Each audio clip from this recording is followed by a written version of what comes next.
to the stream. I'm way down here. Hello. Good to see you guys. We are back on this lovely Sunday evening with a bunch of new friends and some old friends to the channel. We're going to be playing Mork Borg tonight and for the next, every other week on Sundays for three episodes. We're going to be We're gonna be playing playing some Mork some Borg. Mork I'm Borg. very I'm very excited excited about it. about it. Very Very excited excited to to introduce introduce all my friends, all of my friends. But But first, first, channel channel stuff. stuff. Next week is Next going to week go is gonna back go to back to normal. normal. We We have our have our Thursday. Thursday.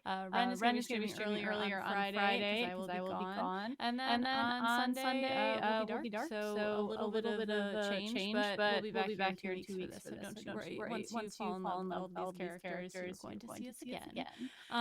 But yeah, that's really everything. We're We're gonna gonna go go around around and and introduce introduce everybody everybody and and who who they're they're playing playing tonight. tonight. I'm gonna I'm throw gonna it throw up it up to to Madam Madam Ava, Ava, who who is is the the top top left left for for me. me. Why don't Why you don't you introduce introduce yourself yourself and and who who you're you're playing playing tonight? tonight? Hello, my darlings and dears. It's your Madam Ava here. Tonight I'm going to be playing Selena, the esoteric hermit, and she also uses she, her pronouns. And thank you for having me this fine evening. Go ahead Go and ahead and popcorn it to popcorn it to someone someone else. else. Let's go with Omega. Hello, friends. Hi, my name is Omega Jones, also known as Crit Bart across all social media channels. My pronouns are he and they. I am a professional actor and vocalist from the Midwest, turned tabletop designer, gamer, host, moderator, jack of all trades, master of like 3 of them. And today I am playing Friedrich von Kraus, the heretical priest. What that means, I don't even know. So we're gonna find Figure it out out. together. And also let's find out who Josiah is playing. Hell yeah. That's me, Josiah, also known as Dungeon Dad. Um, Tonight I'm going to be playing Vatan, the fanged deserter. I almost said fangless. It's the opposite. It's like 40 teeth. The fanged deserter. Which, yeah, like CB said, I think a lot of character development in Morkborg happens at the table. So we'll see what that's all about in due time. Who are you playing, LB? Hello, I Hello, I forgot to forgot say, to as soon say, as as I soon as I passed it off, passed I it off, I realized that. realized Hi, that. Hi, I'm I'm LB. LB. It's me, Your your girl. girl. I'm playing I'm playing Katla. Katla. She is the Gilded Wolf class in this. So She is she is a a noble noble-looking but looking but very very stealthy stealthy character. character. That's That's me. me. And we'll And throw we'll it throw over it over to to Val, Val, who who is is going to going be to be running the running the game. game. Hello, everybody. I'm Val. They, them. I go by Kraken's Crown on the internet, mostly over on game nights, though, where I run games a couple times a week. And yeah, I'll be running this here today. LB, is there anything else you need to say before I take over and start doing a bunch of talking? Apparently, you're doubled. Okay, I'm great. double. I was making not you. I was making sure they saw. Oh, okay, cool. Good to go, LB. You need a second, or should I think start talking? so. Chat will tell us, but go ahead. Okay. So as Obi said, we're going to be playing Morkborg or Morkborg. I've heard it pronounced both ways. I don't know what the proper Swedish is. There's a lot of Scandinavian terms and words in this that we're going to do our best to pronounce, but we might just butcher it. So apologies for that. Any corrections are welcome. But this is a OSR rules light system. I think most of our players here have not played this game. It's been a while since I've run it. And we're going to kind of figure it out as we go, rather than doing a long rules explanation here at the front. We're going to get into their comfy place for, I think, most of us here, which is doing some role play and characters. And then once the mechanics start to rear their heads, we'll talk about that. But by and large, it's should be pretty familiar. Roll a d20 and add or subtract a modifier and compare it against a difficulty that I will assign and I will tell you up front. Other than that, this is a very gritty, grimy kind of like doom apocalypse metal system. It's got a lot of fun kind of aesthetics that it draws from, kind of like Dark Souls-ish. So if you like that kind of stuff, I definitely recommend checking it out. It's kind of a favorite of mine to run for these sort of miniseries. But rather than getting too much into that, I'm ready to get started if y'all are into our game. Let's go. Excellent. So we begin. The damp, putrid air of the bog, swirling in tendrils of dark mist, clings to the skin and seeps down deep into the bones of 4 loathsome and pitiful souls. The preceding days of marching through the mire on the hunt for Margin Keep erodes your body and your will. The sodden earth clings to your every step, begging you to stop, while the squelching of the mud relenting against your boots cries out like a prayer from the earth itself for salvation. 2 weeks passed, a well-struck bargain and a shedding of blood provided you with the means of your deliverance. A yellowed and blood-stained fragment of vellum guiding you to Margin Keep and the prize within, the Chalice of Sorrows. Through rumor and frantic whispers, you learned of the chalice, a relic of legend proclaimed by the Sisters of the Forgotten Dawn to bestow health and immortality to any who drink deep of its gifts. Each of you, for your own reasons, be it the bounty of silver offered by the cloister, the lure of fame and glory, or an escape from suffering, now hunt for the fabled cup, and your prize is nearly within reach. And as you proceed through this bog, closing in on the location that has been divined to you through your through this map, I'd like to describe our characters or introduce them to the group.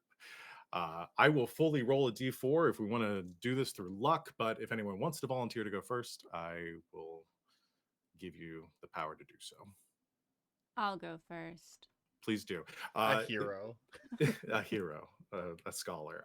So describe your character for us, LB. But also, I'd like each of us to answer like 2 questions just to give us some context for what you're doing and why you're here.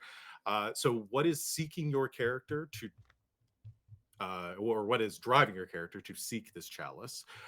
And why do you find yourself traveling with this group of companions in particular? If we want to wait and answer those questions as a group at the end, because y'all don't really know these characters very much, we can kind of hold off on that question until everybody's introduced and talk about why they're here for the chalice as well. But those are the questions we'll be answering. So please. Thank you. You see a woman of like moderately tall height. She is slender, having this sort of orangish, almost off color from natural hair that is down to her waist. She wears a black shirt that is fine in color and in make. And over it, she wears a cowl that has a hood and a cowl that comes up over her mouth. As she is walking through this bog, you see that it is raised up over her nose to keep the stench out slightly, but she doesn't seem very bothered by this. Her outfit is completely black. She is wearing practical yet higher end boots. As it would seem, looking at her, she looks very out of place here, but her attitude seems very relaxed. She, on the inside, is very used to, going through the muck and the squalor of things. She is a person of the streets who only appears to be of high make. She has a crossbow in her hand, but she is just holding it casually at her side, and she's kind of like twirling one of the bolts in her fingers as she keeps an eye out on everything around her.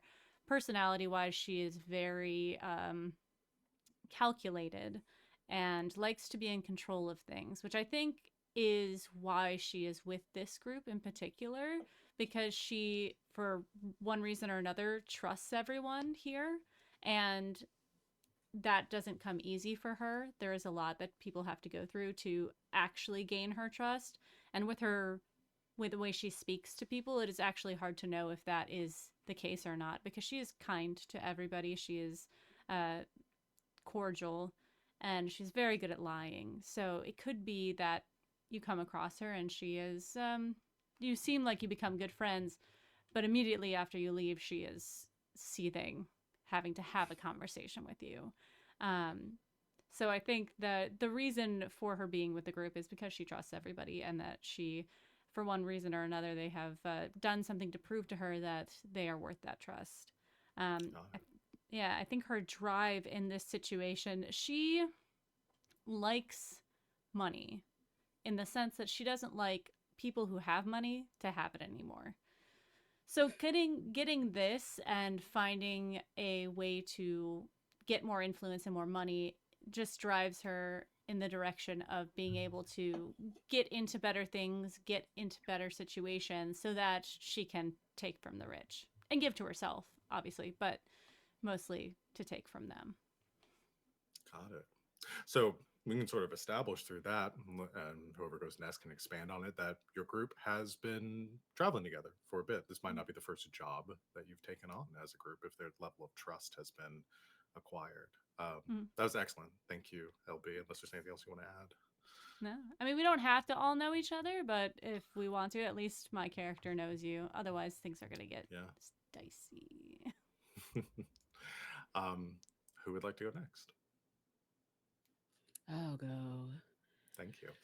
Selena is a brown skinned woman who slouches a lot. So when her slouching, she looks to be 5'8", but once she grows to her full height, whenever it calls for it, she's 5'10". Her outfit tends to be in the darks of black, dark grays, maybe some hints of mossy green here and there. And she keeps stable with a staff, and on top of that staff, there is a grayish hawk that looks very stern compared to her more gentle expression. Her hair tends to fall in front of her face in black and red dreadlocks. And despite the grimy nature to her, it's, if you push past it, she's kind of pretty, odd type of pretty, but still pretty in a way. And you just can't help but look at her, whether it be just the stature or the eyes of grayish green. She just seems to pull people in and then terrify them with the way that she speaks in very cryptic natures. She's she's on this voyage out of curiosity, I think, to say the least. She doesn't really care for the riches or anything of that, but she was created through dark, culty magics. So might as well lean into that and continue seeking out the dark, culty magics and find something different. And I think she's known in the party for just being a very quiet natured, kind person. So it is odd to have her here, but people seem to like her enough. And the hawk is good at finding food, even if they can't approach it. That hawk hates everyone, absolutely everyone, and just staring everyone down, mean mugging. Does the hawk have a name? Yes, my sweet baby's name is Bellum. Bellum. I love it. Making a note of that. Thank you. So, uh, who would like to go next? I'm gonna go ahead and jump in there because I think Please the do. camera would immediately see as if Bellum is either perched or flying. The camera will pare down to the very, very, very small, tiny dog that is just terrorizing this bird. Can't get to it, can't climb, can't do anything, but just kind of bouncing back and forth. Before there's a sound that comes from a masculine form, and the dog kind of tucks its ears down slightly, more embarrassed, not scared, more embarrassed than anything, as it kind of runs back over towards an individual who's currently sitting down wearing uh blacks, grays, and golds. They seem to be the vestments of a priest, potentially, but any iconography that would be familiar has been torn off, has been painted over, has been desecrated. This is for utility, less for actual purpose. Though underneath the rips, you can see pieces of what might be leather and such, kind of stitching things back together, made into more of an armor than actual apparel. Dark skin, brown skin as well, a deeper dark skin, to be fair, a little frail, and by a little I mean kind of a more than a little.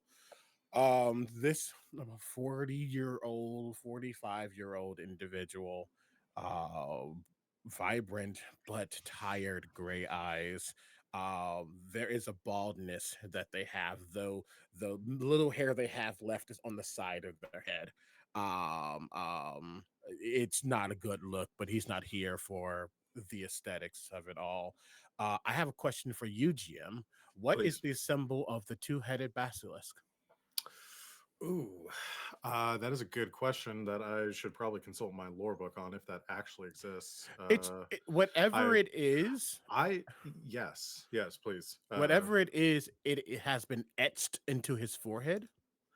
Okay. But then clearly that is the older scar, as two X's have been etched on top of it.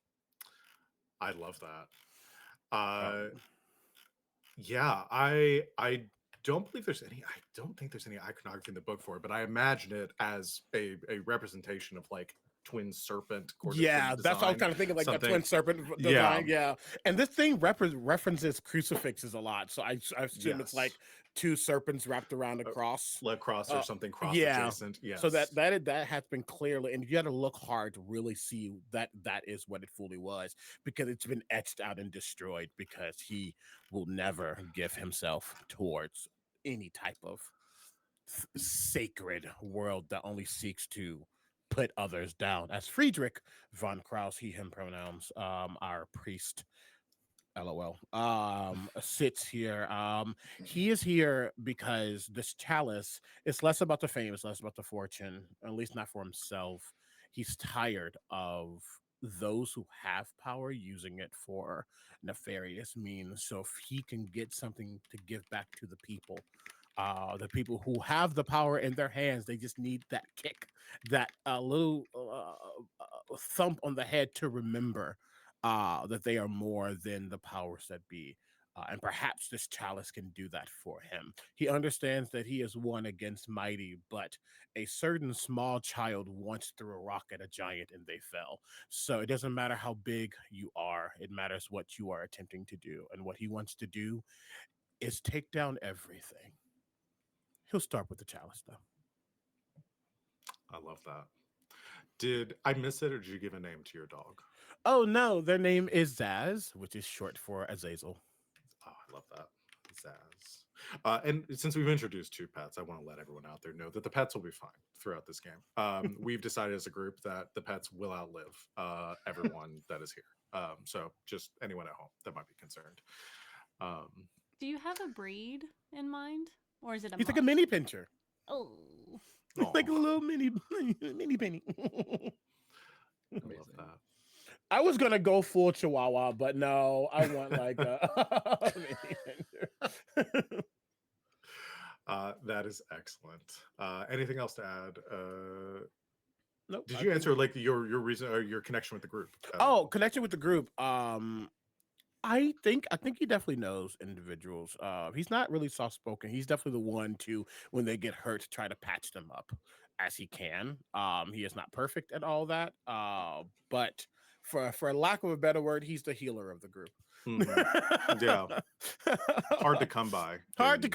Yeah, in this world. So his purpose became very apparent very quickly. Wonderful. Well, I believe that just leaves Josiah. So he's probably actually patching up like your leg or something. Yeah. As the person who is probably going to get punched in the face the most. Yeah, I am playing Vatan, who, looking over to him, he is a giant person. This is a guy who's close to 6'4", probably stands about 6'3" because he doesn't have the best posture in the world. Just massive arms, hair down like past the chest, just in this sort of long, tangled, matted sort of mess. And he is wearing sort of this like old cracked leather armor that looks like it's definitely been sort of repaired a few times, probably different elements taken from different pieces over the months. Carrying around, big metal shield that on the front of it would have the symbol of King Fathmu the Ninth, which I believe is a black crown, which would just have kind of like probably painted over it in like blood or whatever we were able to get our hands on at any point, just like a red X, which is kind of washed off and been repainted many different times. Um, and then at his side as well has a kind of rusty looking scimitar. Um, he also has a crossbow on his back. None of his stuff really looks like it's very well maintained though. And if we kind of imagine in the fiction of this scene, Frederick, maybe you're helping patch up like a cut on his leg or something. When he kind of like winces, like as he, sews something shut, you see his teeth are all like filed to a point. Um, this is a guy who once served in King Fathmu's armies and kind of did that for a season after being conscripted from his village before realizing that fighting on behalf of a king is for the birds. It's a great way to get yourself killed and make $0 in the process. So he just kind of went mercenary, absconded, and that was that. Now, um, I wouldn't say it's like his whole thing, but sort of has a bitter kind of resentment towards the royalty of most kingdoms. Um, but ultimately, his goal was to just kind of secure the means of survival, whether that means acquiring something or multiple things that will grant him enough power to do so, or acquiring enough wealth to kind of purchase that for himself, or whatever that ends up looking like. This chalice has a chance to maybe be both. And as far as working with this group, I mean, yeah, this is a group of people who all are like-minded, and I think he probably, after deserting, spent a bit of time on his own and quickly learned that that also is for the birds, as it were, because being by yourself is like another great way to die early and penniless. So eventually kind of managed to fall in. Probably there may have been a connection there with Katla as someone who also doesn't care for the rich, maybe for different reasons, but and also, I sense that oligarchy hating dog in all of us. So that seems to be, in one way or another, something that probably drew him to this group of people. And yeah, I mean, as far as this all goes, as we're traveling, like he's not really paying attention to a whole lot that's going on in the general vicinity. Is just sort of locked in on whatever the task at hand is, which, as we're making our way through this area, is just sort of watching the road ahead kind of twist and turn. But yeah, that is him. Oh, and I guess all my stuff is just in like a burlap bag. It is not a backpack. It is not well organized. He just has like a big sack that's just like tied in a knot around like a shoulder pad or something, and everything he owns is in that bag aside from his weapons. I love that. I am taking notes on the group themes for us, and it seems like we've pulled a couple similarities among the group, which is eat the rich and power to the people, which I love as their themes to the game Pro here. tip: it's easier to do so if you sharpen your teeth. So, in this procession, the four of you trudging through this bog, you keep to what remains as a road. The mire here south of Galgenbeck cuts and weaves through treacherous terrain. It is difficult to navigate. Would be a death sentence for most people, but you have the means of your navigation. Whoever is currently leading this procession, maybe I know some of us here are unable to read, might not be ones guiding us with the map. So whoever is sort of divining this map and leading this procession, you see up ahead the road as it cuts into a small swatch of dead wood trees. This is You've been traveling for nearly 2 weeks now, south of the city of Galgenbeck, where you initially departed from, and the based on your calculations of the amount of time you've traveled and the treacherous navigation that has brought you here, you feel that you are growing close to your quarry.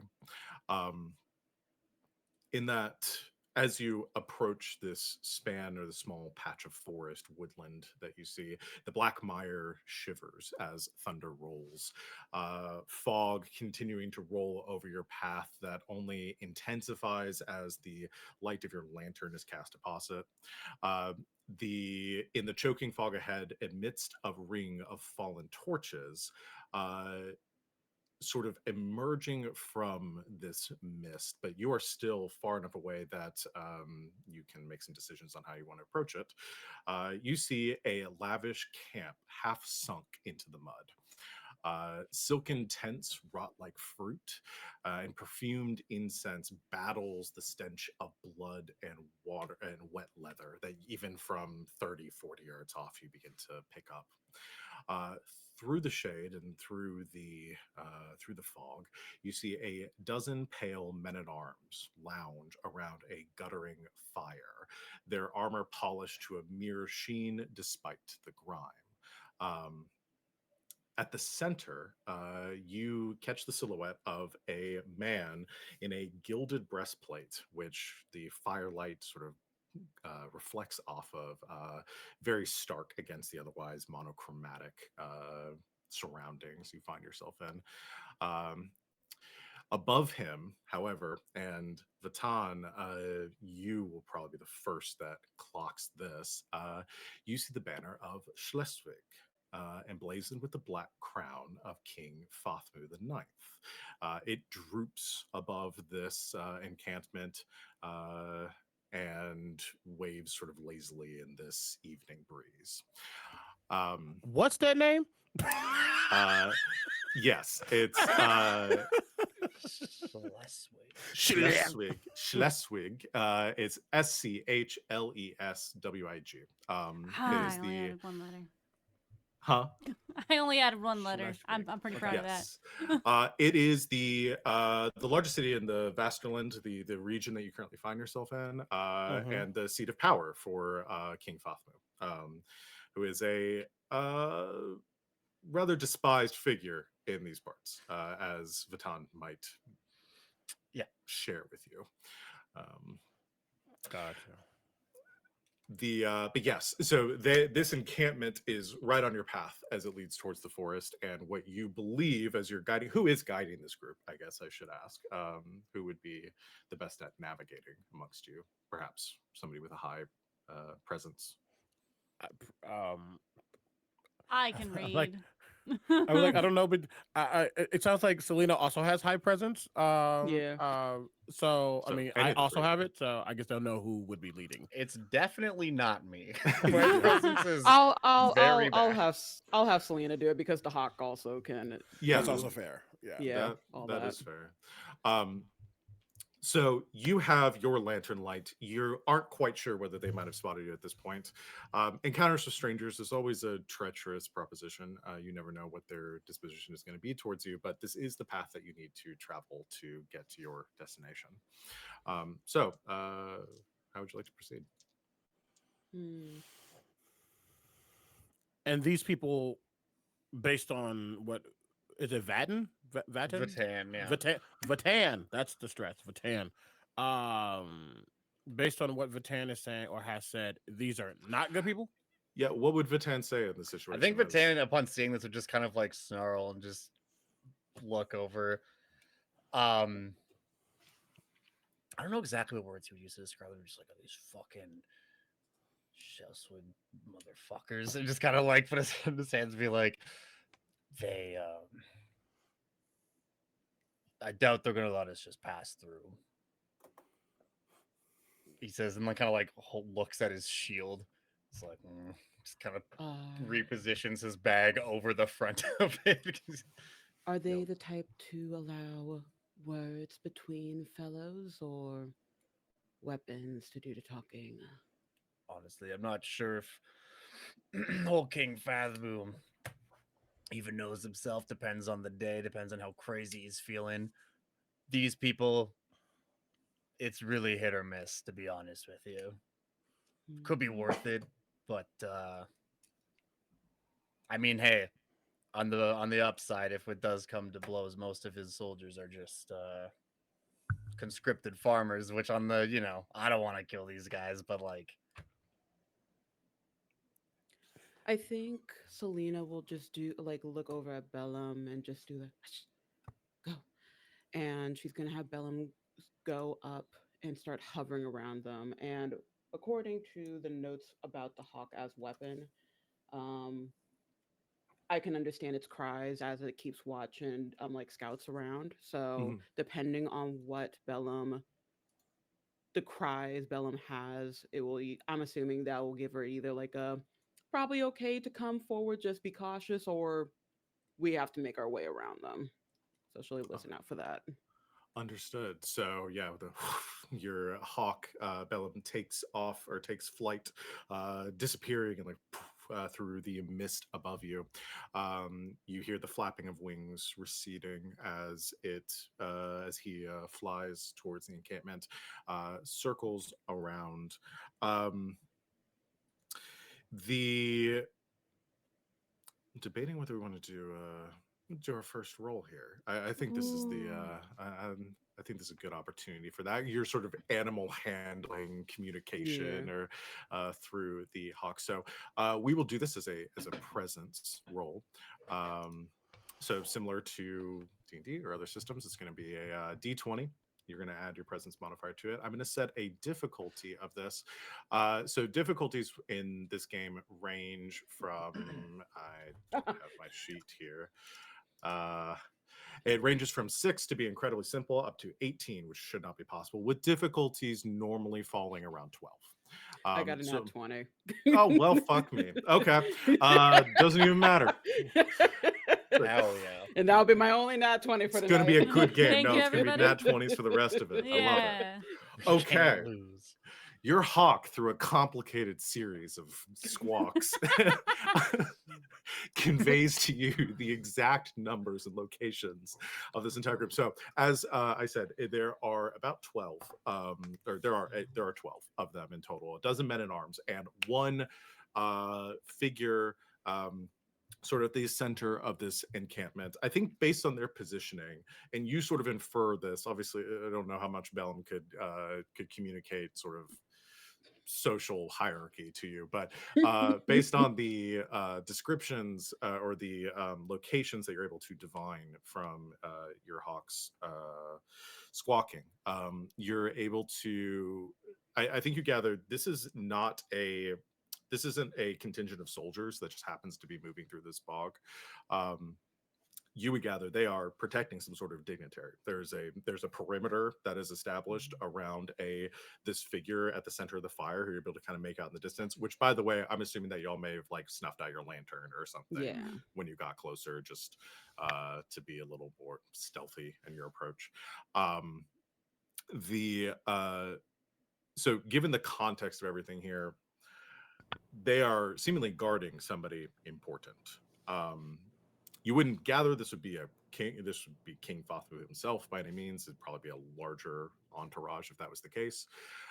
However, given the state and maybe some of this you gather through your own observations here, the state of their encampment and everything, you also would gather that they've been here probably for a bit now. This isn't a camp that they set up and are staying here overnight and moving on. They've probably been here close to like maybe a week at this point, just with the sight of how far things have degraded and the buried in the mud and how they've excavated some of it out of their campsite. Um, Curious. In relation to where we are going, mhm. where we at? Like, how does it seem like they could also be here for what we're looking for, or is it just happened to be at an encampment that's been here for a while? That's a great question. With your, I think just based on asking that question, I'm not going to have you roll anything. You know the difficulty it took you to find this place Yeah. and the level of out of the way, off of most beaten trails that you had to get to get. Nobody would end here just by pure happenstance. They're also searching for it. Gotcha. Yeah. But it also doesn't appear, it appears they've been here for a while, and you know the fort is probably just on the other side of this clearing of this cluster of trees here. They haven't found it. either they haven't found it or there's a reason that they're not proceeding. The reason any not further. proceeding, yeah. Yeah. I have a question also. Given, and you can tell me if this is just something my character wouldn't know, but given the fact that like I am at the very least familiar with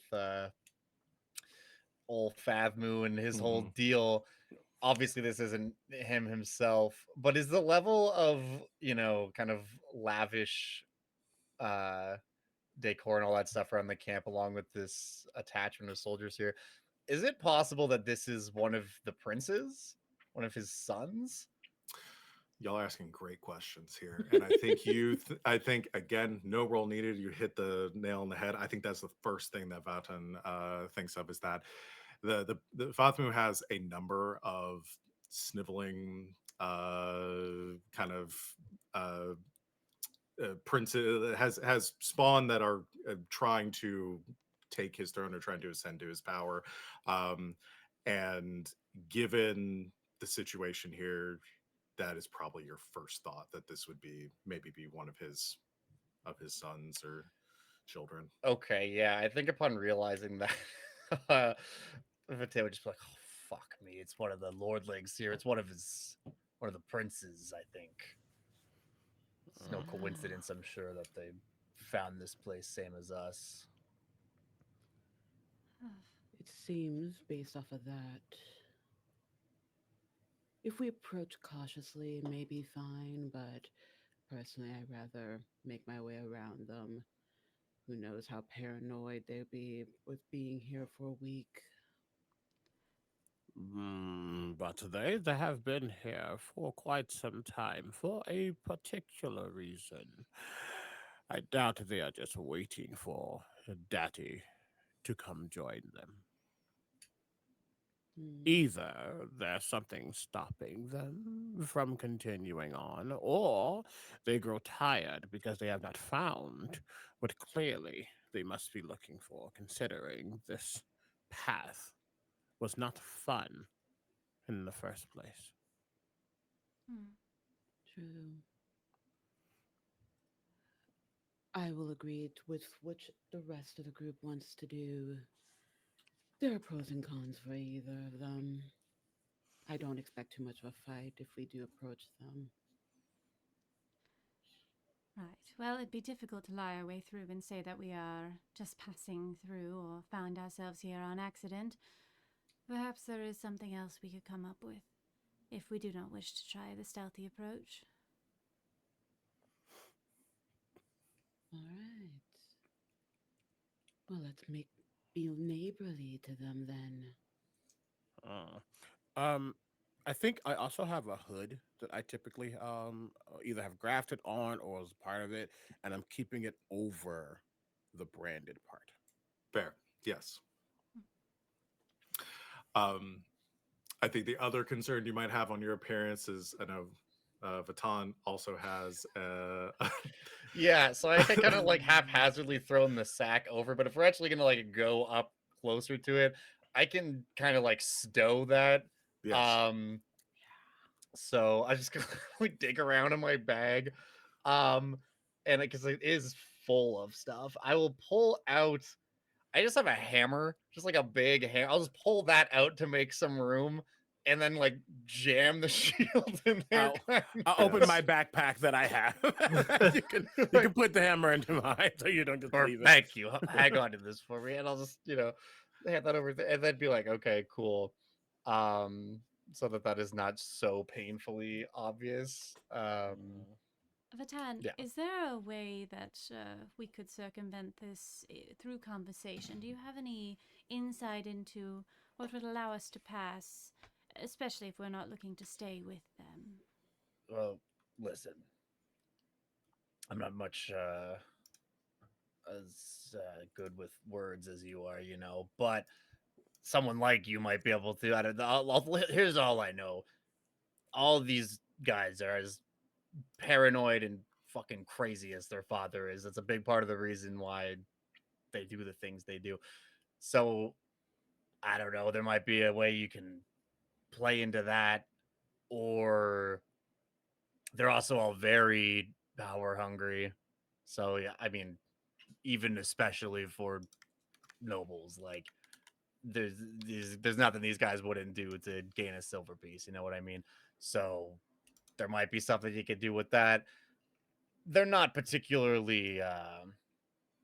Listen, some people ascend to rulership through great deeds and all that. Some people are just born into it. And some people are born into it and aren't even good at it after the fact. And these guys fall into that category as far as I'm concerned. So that would Right. be my advice there.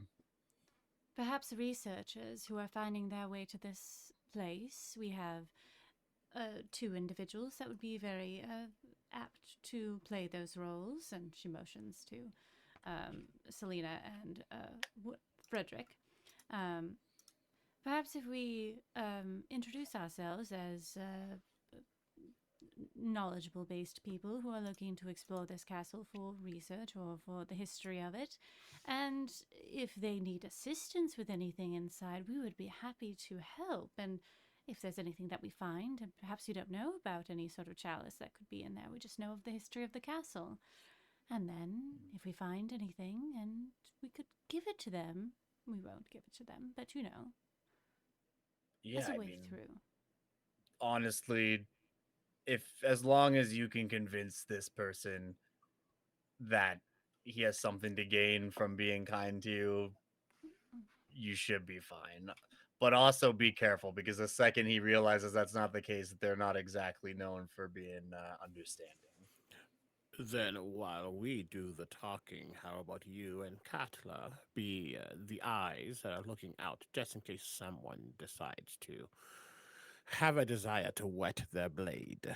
I would rather not show my unpriestly manners too early. Dusts himself off almost jokingly and like it's a grossness because ill Mm. but so and he looks at Selena after you. I I can be friendly. I prefer to be friendly. It just makes me sad when people aren't friendly to me, so let's make sure that they're friendly. Very friendly. When it comes to talking to the prince, if it should come to that, why don't you allow me to do so since I have the essence of nobility? Of course. Whatever you wish to do, either way, we must move. Standing here won't get us any closer. Yeah. Just above board, I do have with my uh abilities like to talk down to those lesser of me and the ability to talk to nobles like one-on-one, sort of like relate to them, which would give me That's your whole Excellent. advantage. thing, right? Is like That's my blending in whole with thing. nobles so that you can. Yeah. Yeah, be perfect here. Oh yeah. Okay. So, are all four of you approaching, or just to make sure I'm understanding, are Vatan and oh god, hold on, Katla? we'll remember her name. Cat, no, Selena. Sorry, I've got my list of names So over here, and I'm making sure I've got it. So, are Selena the and Friedrich are going to be the talkie talks if necessary. If okay? it comes to it, Katla can use her Okay, so y'all are thing as taking well. the So we're kind of lead. taking the point, Yeah. Understood. just in case. I'm But also letting everybody is Selena be slightly ahead so I can be like backing her Yeah, up. I think we're yes. all going up. I'll probably keep like a good 6 foot distance. Not like I want to be close in case shit goes down, but I'm not trying to like get close enough that I'm distracting from the conversation happening. Mm-hmm. And I'm mostly just gonna be looking at these other guys to be like, you know, um not that I'm the most perceptive person in the world, but just keeping an eye out, like Friedrich said, so that if someone starts making moves, we Mm-hmm. hopefully don't get caught unawares. That's my All right. goal here. Yes, absolutely. Okay. So with Selena and Friedrich taking to the front and moving through the mist in the direction of this encampment, Katla and Vatan hanging back or kind of taking up the rear there, keeping a wary eye. Um, as you reach like the outer perimeter of this campfire's light as it is cast through the fog, there's a bit of a bit of a rousing of the camp. You hear a few like whistles and call outs from some of the guards that might notice you first, and just a general kind of flurry of motion just approaching you. Not immediately hostile, nobody drawing a blade, but you see immediately moving towards the front and walking to meet you, a towering knight, armor flayed with scripture. Um, who rests a hand on a mace that is currently holstered at his side, and even through the gauntlet of his hand, you can see he is missing several fingers, as the fingers of that gauntlet are kind of hanging limply. Um, the knight does not remove his helm, and through the echoing confines of the helm, you hear a deep voice call out to you. Says, "Halt!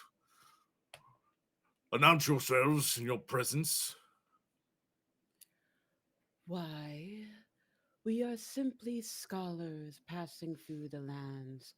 We have heard tales and stories of the castle that is just beyond, and we wish to research the history of such a magnificent, dilapidated place that it is. You may call me Selena. I am one of the researchers here, and we simply wish passage and conversation if there is something that we can do to aid in those that we find along the way. All right. We'll do your initial roll here for how well this is received. So I'll have you roll presence again, and the difficulty for this will be set at a 12. 16. 16. Excellent. Um, you'd see his posture, like as he is holding himself and his hand resting on the pommel of his mace, kind of relaxes slightly. Says, "Scholars, you say? Yes. What do you hail from?"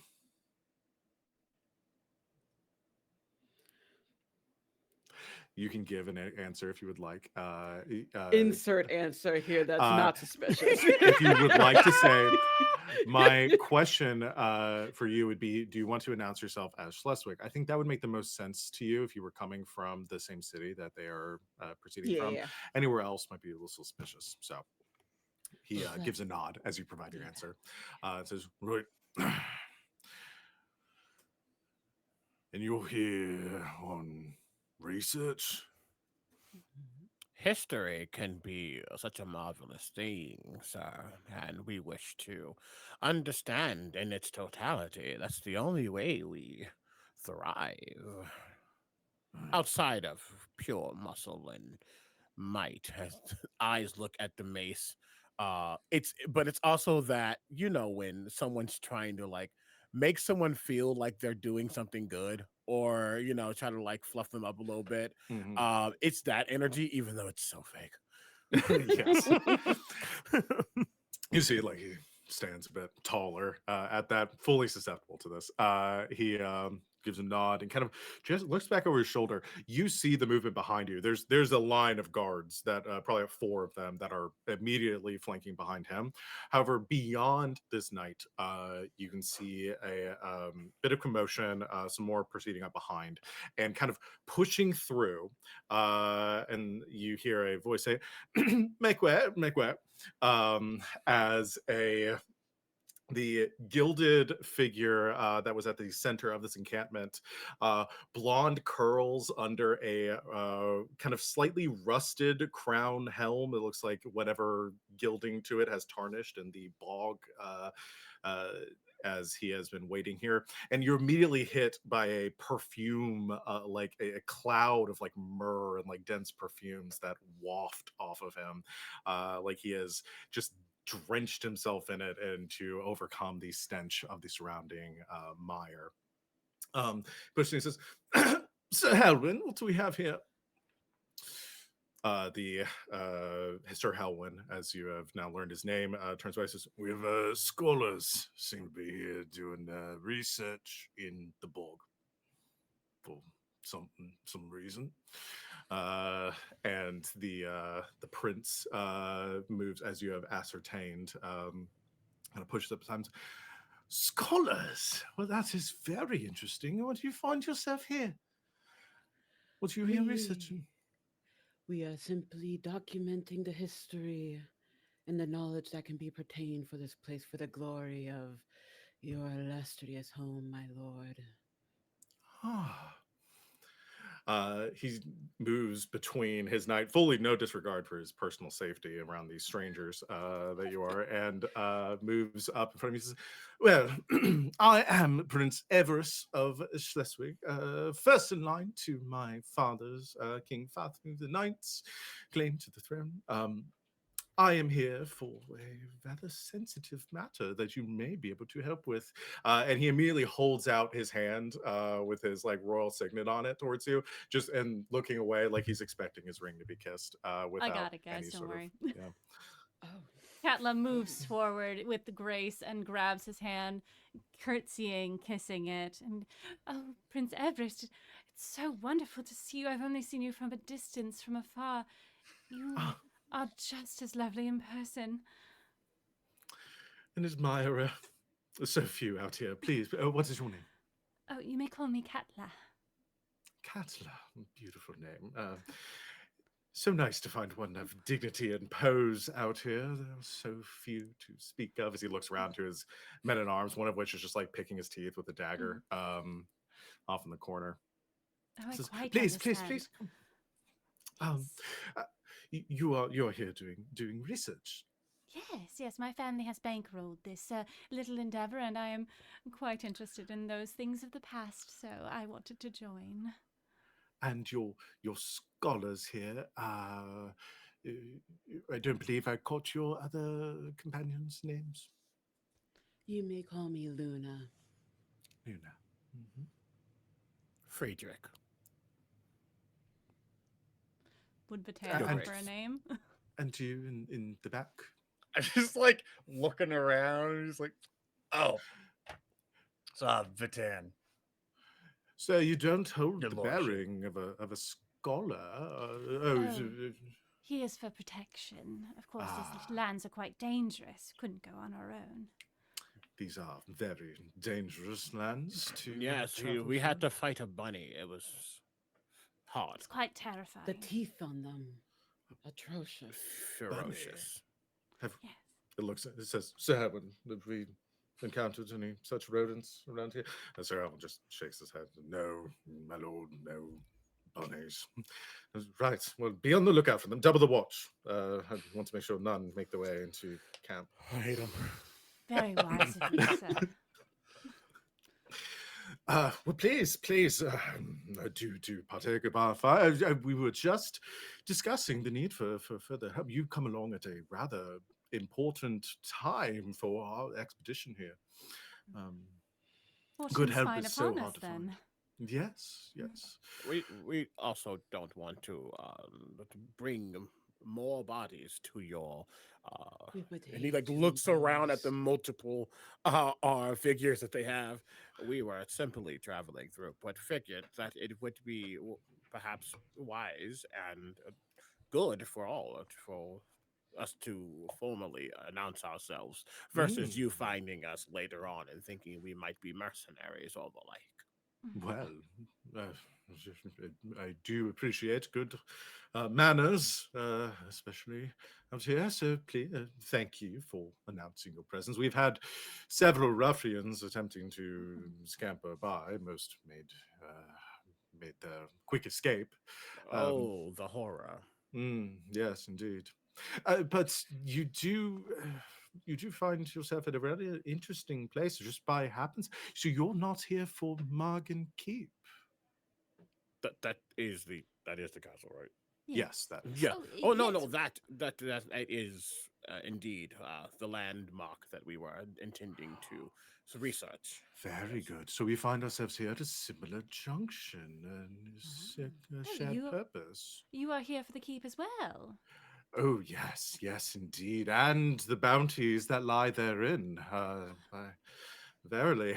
But if Did you are not know here, there were bounties. We were looking Oh, for yes. books. well, if you And are here on news. a academic journey, then perhaps we can mutually benefit. One must delegate these sorts of perils, especially from my position. So Absolutely. I am in need of good help. It has been several days since we sent our last group of mercenaries through, and none have returned yet from the keep. So um, I and my father would be very grateful if you were to journey within it and claim. You may take whatever you like from inside, but there is one item of importance that we are seeking. Deliver that unto me, and you may take whatever other bounties, books, or otherwise you find within its recesses. Well, what a grand gesture that is, my Mm, lord. I am known for my generosity. Is there what, if I may ask, what is the item that we are to bring to you?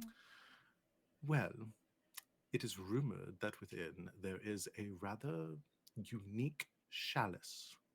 Oh, something of fine make. Indeed. I do believe that it would be recognizable on the spot. I don't have any descriptions other than it being a chalice and of unique make, but I do believe from legends that you would know it upon seeing it. I What? have two questions, Yes. and they both lead to the same thing in a weird way. Hmm.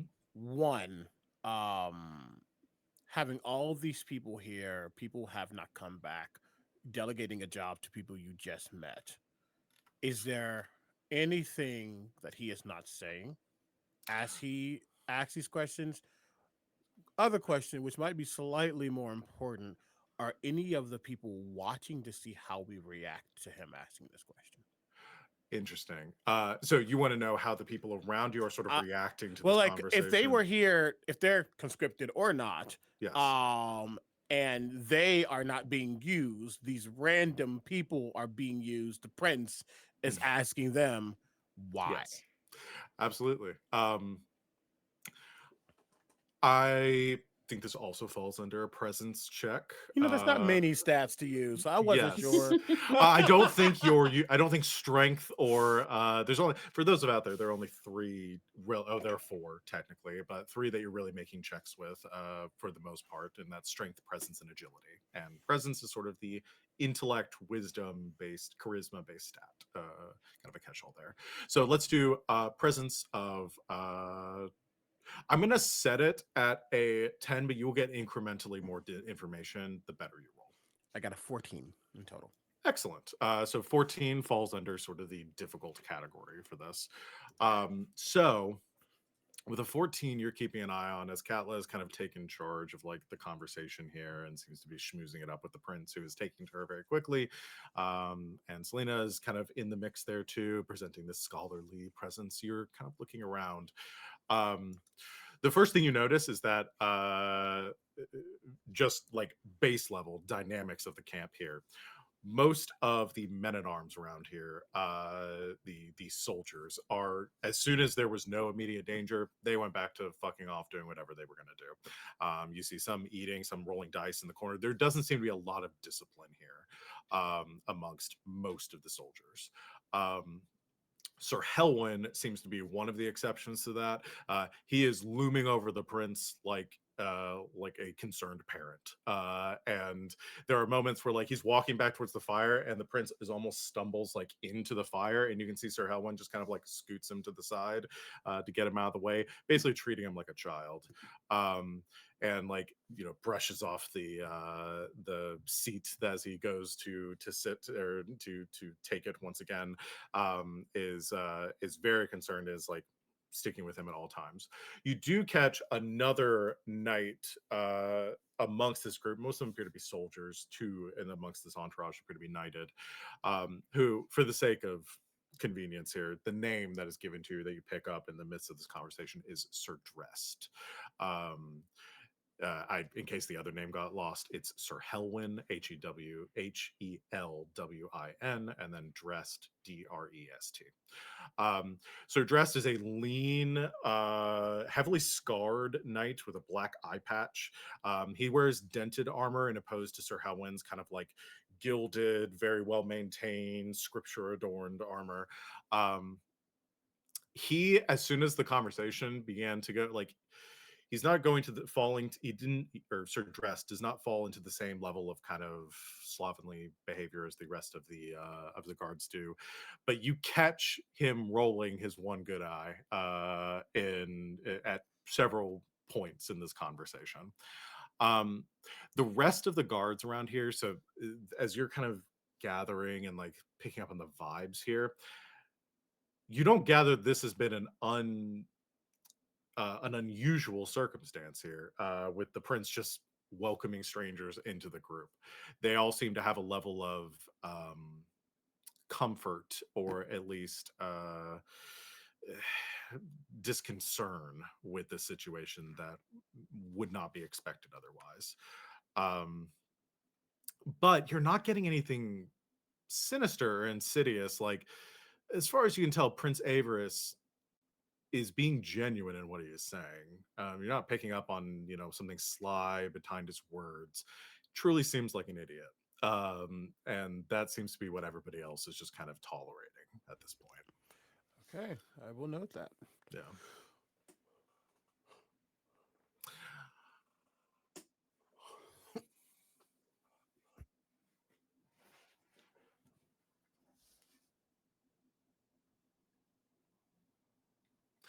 That would be excellent, my dear. Excellent indeed. We have been looking for this chalice for some time now, and located the keep, and have sent few groups within at this point. So if you could retrieve them with the chalice, or the chalice itself. The chalice is the primary concern here.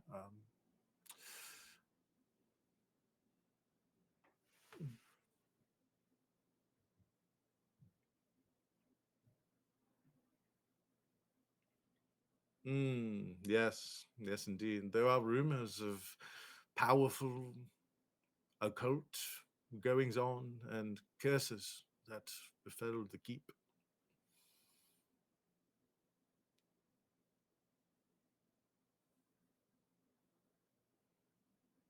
I would not know. I have not been inside. I am so wise. I'm afraid I'm deeply allergic to mildew. Oh, Mm. Oh, it's been a dreadful experience. The perils that I have faced in hygiene alone have, well, they have worn on me. I'm sure the bards will sing tales of my heroism upon returning with the chalice. mm.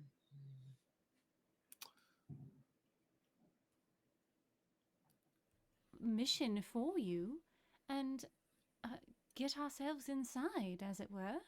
Mm. Well, I am very grateful for the assistance. You'll find the keep just up the road, and I suppose upon your return we will indulge ourselves in a lavish feast of our rather dwindling rations at this point, but we won't need them for much longer, as I do believe our journey is quite at an end. Thank you, my lord. You are quite kind and generous. Well, I do appreciate good company here, and was it a dog I heard? Yeah, Zaz is just, it's a rabbit. Kill it! Kill it! Kill the rabbit, the beast! Well, we shall leave you to it, my lord. Have a good afternoon. Oh. A random question, Val. Yes. Is this noble person someone who really likes divination and having their fortunes told, as long as it's like in a good favor type of vibes? Because I like to pull tarot cards on like TTRPG characters, and I did pull a really funny one for this. You You know, I think, especially since Vatten gave you the like kind of lowdown of like his father's a deeply superstitious man, and that superstition sort of permeates the court. I think you size this person up as definitely would go for that. My golden-haired prince, as a thank you for allowing us to partake in this journey on your behalf and doing the laborious task for you, I would like to offer you a gift of the divine, if if you do not mind such a meager gift for you. Well, I am honored, of course. Please, please. Gifts are always appreciated. I have seen with the divine eye, and by going through the cards that speak truth, that I present to you the world in reverse. Now, don't be dismayed by it being in the reverse. Sometimes the reversal of cards spell good things for you. As you can see, the world is dripped in shadow instead of light, and you would think, oh, the light is good. There's renewal, there is rebirth in light. No, absolutely not. Not for the world card. The light is bad. It burns. It is cruel. It gives you lies. In truth, instead, let the darkness be your friend. Don't think, oh, the shadows bring stagnation and they bring disappointment and tragic ends for you. No, no, no, no, no. It is in shadows that we find comfort. It is in shadows that we find secrets that reveal themselves to us. So don't be dismayed by tales of the reverse or the bad or the shadow. Let the shadows be kind to you, my prince, my fair golden haired prince. Let the darkness in and fall into it. He sits there for a long moment, sort of taking in your words, and nods. Says, I've always been told that soft lighting is the best on me, so this fully supports everything that everyone has said So about it. true. You are so wise. If Only you, through your inspiration, my prince. well, I feel most assured that the four of you will not meet grisly ends within that keep, and you will return with my child. And you will live such a very, very, very long life. I guarantee. Well, I am sure it is true if you say so. Thank you so much. And he says, please, for your troubles, and like snaps his fingers to one of his attendants, and they come over and hand you like a single silver. Says, I'll a gift cherish. to you. Thank Well, you. So kind. best of luck in your journey, and I will see you soon enough. Of Thank course, you. my lord. And she like bows and exits. As soon as they're a safe distance away, it's like, oh, he's gonna get eaten by that camp alive. I was going to say, what is that? Vatan, as we're exiting this camp, Vatan, might you perhaps speak with one of the guards to see what is truly going on while we gather ourselves at the end? Yeah, I can. I can do that. I sense a kindred spirit amongst these guys. You know. Would you like to approach? I assume Sir Dressed would be the one. Yeah, that I would love to you're- go over to the guy with the eye patch. Yeah, So absolutely. that is Sir Dressed, right? Yes. Yes, that was. Yeah, he's sort of on the outskirts of camp. There's a few like mead barrels that are kind of propped up. He's over at one, kind of like filling up a flask at it, which he corks shut and shoves in his pocket. Turns around and kind of gives a grunt at you as he moves to slide around you before you intervene. And Yeah. As he does so, I think I would just feel like, "Ah, these fucking lordlings, am I right?"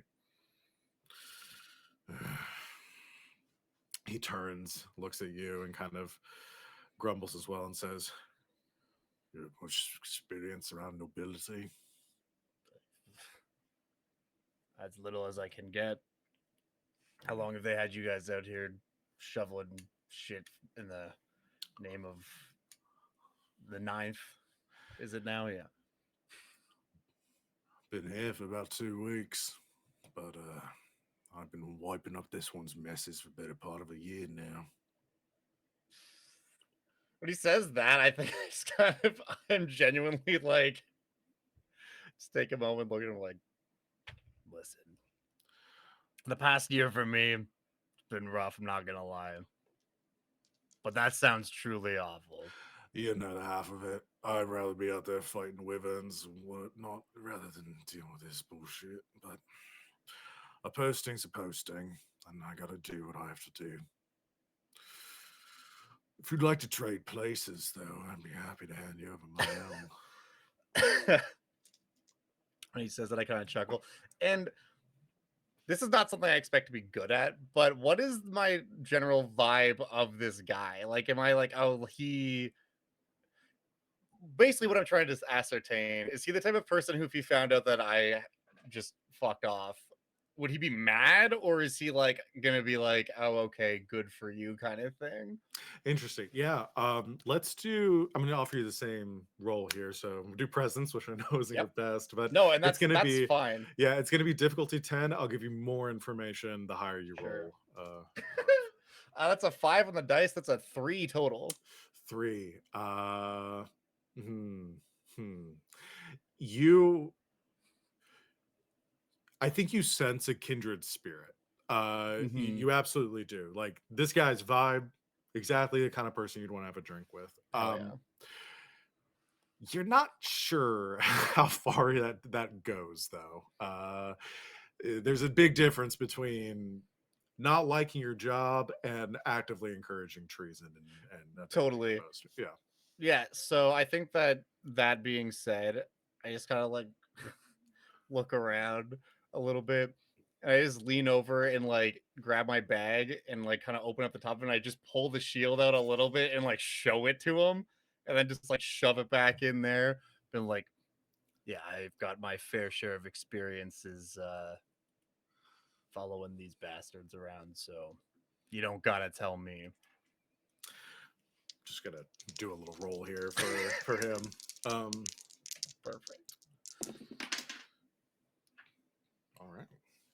He looks over the shield, and you can see like kind of sees that, clocks over his shoulder, looks back towards like Sir Helwan for a minute, and just gives a little click.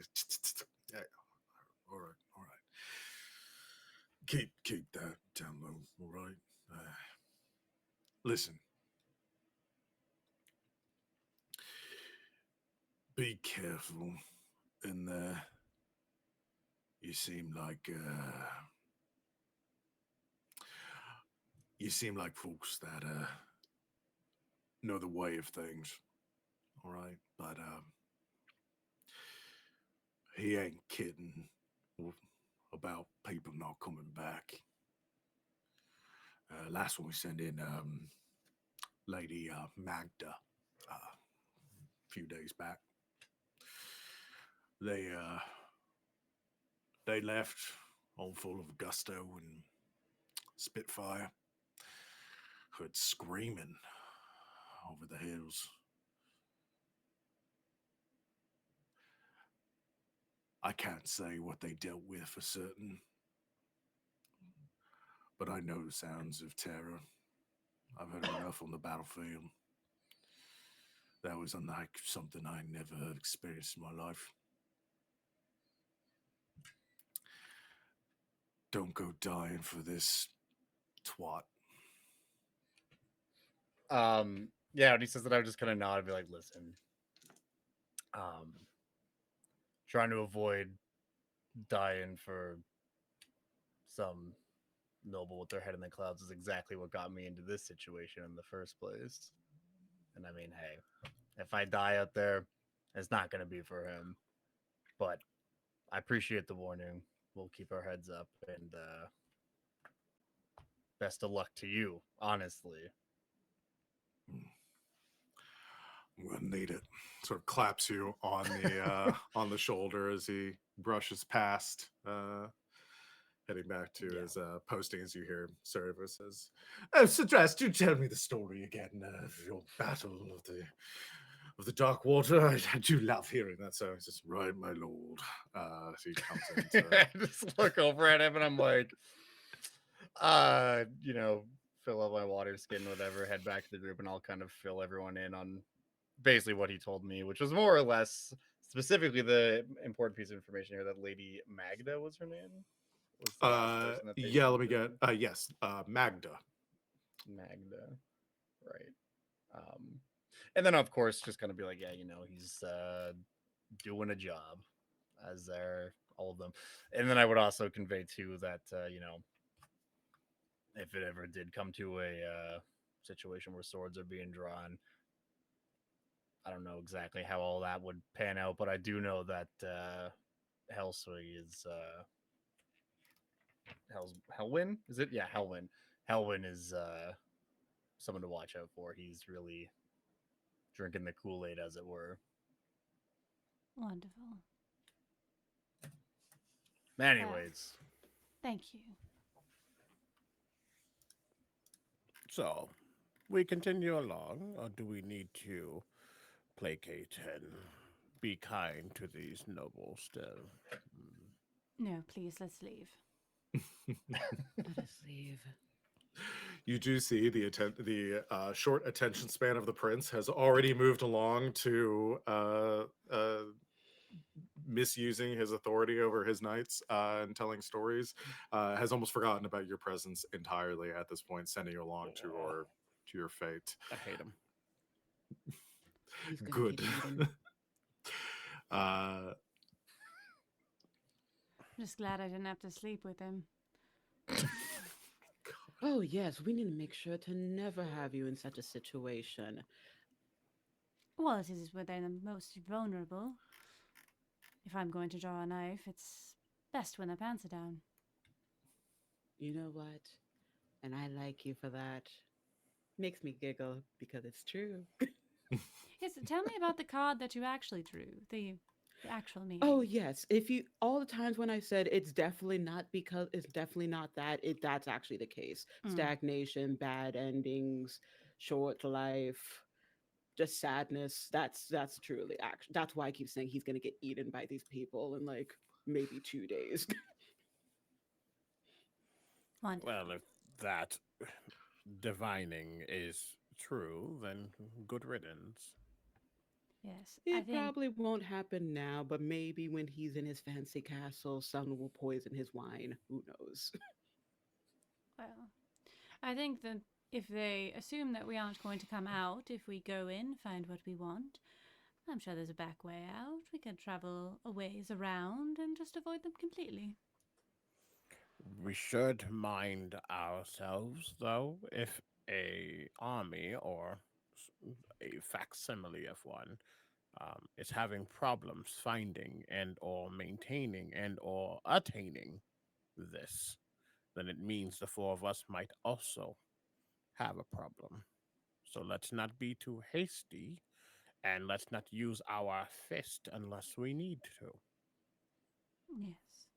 Move with caution, as always. All right. Bellum's still in the sky.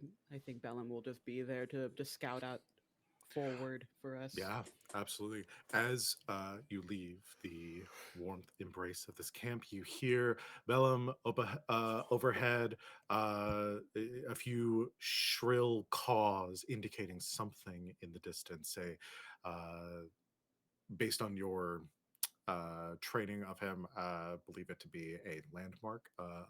The sort of call, he'd sort of cry he would make if you were approaching a settlement of some kind. And you believe this to mean that you are very close to the keep just up the road. However, before we go any further, I think this is a good point to take our break for the evening.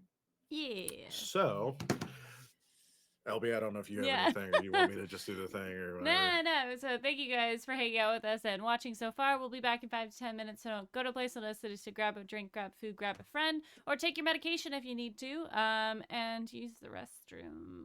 But we are going to do a stretch while we're on break. I think we should do our shoulders. My shoulders haven't really been bothering me today. So everyone stretch your shoulders out while we're on break, and we will be right back. Bye.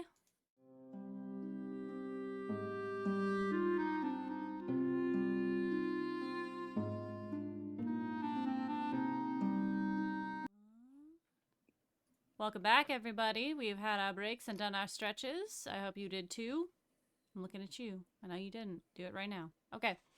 Val, what do we see as we crest the hill? Well, LB, the trees part as you approach the once grand keep, hearing the cause of Bellum overhead guiding you in this direction. The prince's encampment fades behind you, the mists and the fog rolling in once again. The keep as it stands on the edge of this mire, this muck, this sea of detritus that spans in miles around you, is now little more than fragments of walls jutting from the ground like teeth from a broken jaw. Caps of parapets from submerged. Sorry, my music just really changed to something. I think for some reason it shifted when I clicked on something. I didn't think we I was like, whoa, what just happened? Because nothing was playing on my side. And I was like, I need something horror. No, it's okay. Let me let me get some ambience here. It was honestly, I was like, I thought my Spotify was haunted for a second. That is funny. So good. Okay. Yeah, I'm gonna do that. There we go. That is hilarious. Oh boy, that was returning to where I was before. I don't know if the stream heard that because I know LB yours wasn't working. So that was so good. Okay. Caps of parapets from the submerged structure pierce haphazardly from the muck. You see at your feet tracks, fresh and old, cut across the sodden road, past the remnants of the abandoned gatehouse. Torches burnt down to cinders are impaled outside of what appears to be the only remaining entrance to Marken Keep, a tower balcony flanked by the weathered statues of faceless knights. Giving more context to the situation, the keep itself looks to be fully submerged in the mire, like any sort of main structure to it. You're seeing like the top level of it that has pierced out from the bog itself. However, as I said, you can see like cart tracks or mostly just like boot prints in the mud. Some of them are kind of filled in, some of them appear to be a little bit fresher. None more recent, based on what you're, any of you with like any basic survival or tracking can pick up older or newer or fresher than a few days. But yeah, it is a stretch of jagged stones, some collapsed walls that are kind of forming a pathway to what probably was one of the tallest towers or highest spires of this keep back in its day that now juts up from the mud. And other than the tracks that you see in front of you, there are some torches or burnt out torches that are embedded or pierced into the ground, both at the farthest walls and the ones that are closest to you, and also closer to that that spire, the top of this tower with the balcony heading in. But yes, that is your current visual here. It's seen better days. Do you think a direct approach, or should we find a window?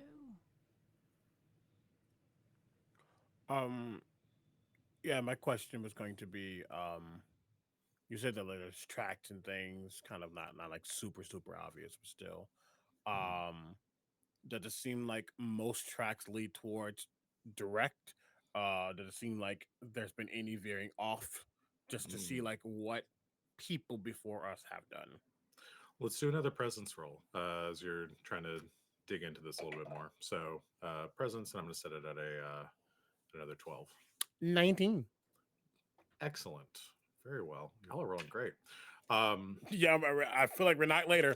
Yes, we're all dead. Very high. Yes, we're all rolling very high. Not a single bad roll has been made. So yes, correct. Yeah. With a 19, You do see there are some that veer off the path here. The bulk of them seem to head straight towards this entrance, this keep, with some heading both directions. Like perhaps at some point somebody approached the entrance, then doubled back the other way. What you do notice as well is from the tree line, not along this main path, but perhaps someone who, or a small group that might have ventured off to the edges. You do see other tracks heading kind of around walls and other half buried structures, some of those like parapets, heading off to the sides as well. Those, with as good a roll as you made, you can see evidence that maybe somebody attempted to cover those tracks as they ventured forward. And they seem like normal boots type tracks. Mostly boot. Yeah, yeah. You don't see any carts or anything that went that way. Boot prints of maybe close to, by your count, maybe four sets that attempted to hide them after the fact. To help with this, I think as Friedrich's eyes are kind of looking about, there'd be a small little like yip, like, "Meow, meow, Mhm. meow." That sound that dogs make when they are like they're sleeping, but like they're like having a little free like. "Meow." Yeah. I don't know, kind of making little sounds, and I think they clock the covering up. So I'd be sniffing at one of the boots. Yeah, you Tracks. see. Yeah, I think Zaz is like kind of sculpture, just like, and then yeah, does that like dog thing, like points in the direction of some of the tracks, like off to specifically one of these parapets that's kind of on your right as you move in. That's like halfway between where you're at and this very obvious balcony entrance. Big points that way, like picked up on something in that direction. Okay. Yeah, I will look over. Ah, the pup is good. They found something. Perhaps a different way that ones did not want us to know of. Oh, lovely. Well, marching order? Who would like to go first? I just kind of start. I just kind of like shrug, like, "Yeah, okay," and I'm just like, yeah, I know what my job is here. I'll be behind though. Behind Yeah. Vuitton. I'll be after. And I will cover the rear. So very deliberately with Vatten at the front, you head towards this parapet that Zaz has pointed you in the direction of within Friedrich as well. As you get closer, I'll give you this as well. Bellum calls from up ahead. Selena, you hear like another a cry, very very shrill, like almost like a chirping. That would indicate danger. Oh. Um, Careful. Bellum has caught something. Let's see. Danger. And she's going to listen out to see if there's any other details gleaned from it. yes. You I think as you're getting that call and as you're as Vatan is leading you very directly or deliberately in that direction and you're kind of all on high alert, I think you pick up and I'll give it to Friedrich as well because you had such a good check from before. You see some movement around the top of this like parapet tower. And see like a small piece of the stonework like crumble and fall, and you hear some like whispered like kind of conversation, like somebody like is just on the other side of that and kind of like hushed like frantic conversation trying to keep their voices low. You just hear like shit shit shit as you're getting closer. It looks like we may have company. Company expecting us. Are we to kill them or speak to them? Let's let them make that decision. Then what we do will be based on that. self-defense and all. Yes. Well, keep our distance. We don't want any falling rocks on our heads. Oh. We approach So are we with gonna call these caution. guys out, or do we want to just keep going and see what they do? I almost think keep going. Yeah. Yeah, just like play it cool. Yeah, can we also have him like run and be like, look, there's nerds. Yeah, Either. So like see how they go forth. Yes. Because then if they attack first, I don't feel bad. Mm-hmm. Exactly. I would like to So hide in the shadow before we start doing much of anything. okay. As I Why have a don't you? shadow strike ability. Ooh, excellent. Roll agility for me just to see how well Dope. hidden you are. Dope, dope, dope. 5. So All right. hidden. Roll 20. Thanks. Roll 20. You That's you physical feel dice. there are lots of shadows around here. Mhm. You duck into behind them, but everyone else, or most of you, maybe Vatan doesn't hear it, but the Friedrich and Selena, you just hear like a as Kala very loudly is like trying to stealthily move through the mud in the shadows, obscured from vision, but not uh, from Fair. hearing. Fair. I think Selena's gonna call out to Bellum, and it's essentially gonna just be like continue watching them. If Mhm. they turn hostile, go sicko mode. Otherwise, just watch them. Yeah. Okay. So the four of you trying to kind of pass off and just play it cool for now, heading towards this parapet here. You reach the base of it. The conversation above you seems to have grown quiet. Bellum isn't giving any sort of indication of danger. You gather whoever is up there is staying out of sight for now. The You reach the base of this parapet. It looks to be mostly collapsed and kind of flooded along the interior. Like this piece has been pushed up by the mug or whatever force has hoisted this keep back to the surface from its long slumber beneath the mire. Uh, there doesn't appear to be any further egress or descent from here. This fully is a piece of debris that's just sitting on top of the bog. Um, but you do make out as you get closer, kind of move around the edge. There are some fresh like holes in the stone, and you see like a piton that has been driven into it, indicating somebody has climbed up this recently, which would kind of get support your theory that somebody is waiting up there, hiding up there. But no calls from Bellum and no indication that they are hostile towards you just yet.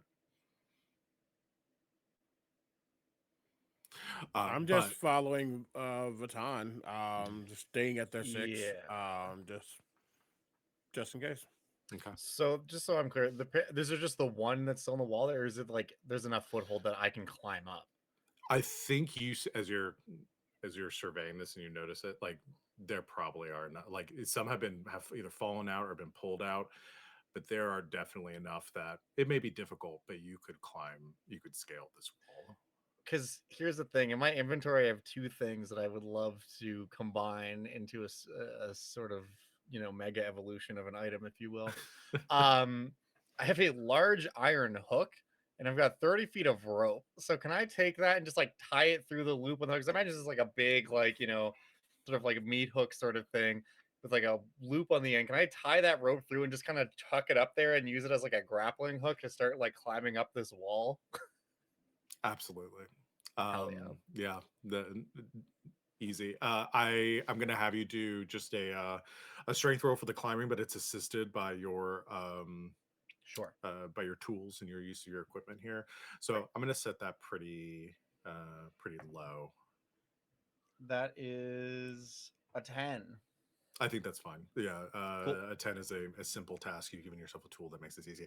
You hoist, just hurl this hook up to the top of this parapet. It clangs up. You pull back and you feel it catch onto something.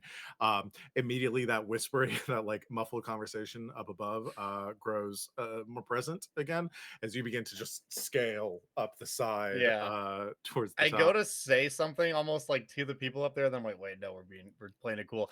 I kind of like take a couple steps, and I look back, and I'm like, all right, friends, I'm going up the wall now. So, I think at as that discussed, I'm not gonna kill anybody. uh, as, as you say this, just speaking out to the ether, um, from below, Katla, with your hiding place, and Selena and Friedrich as well, from below, you see movement up ahead. You just see, oi, oi, all right.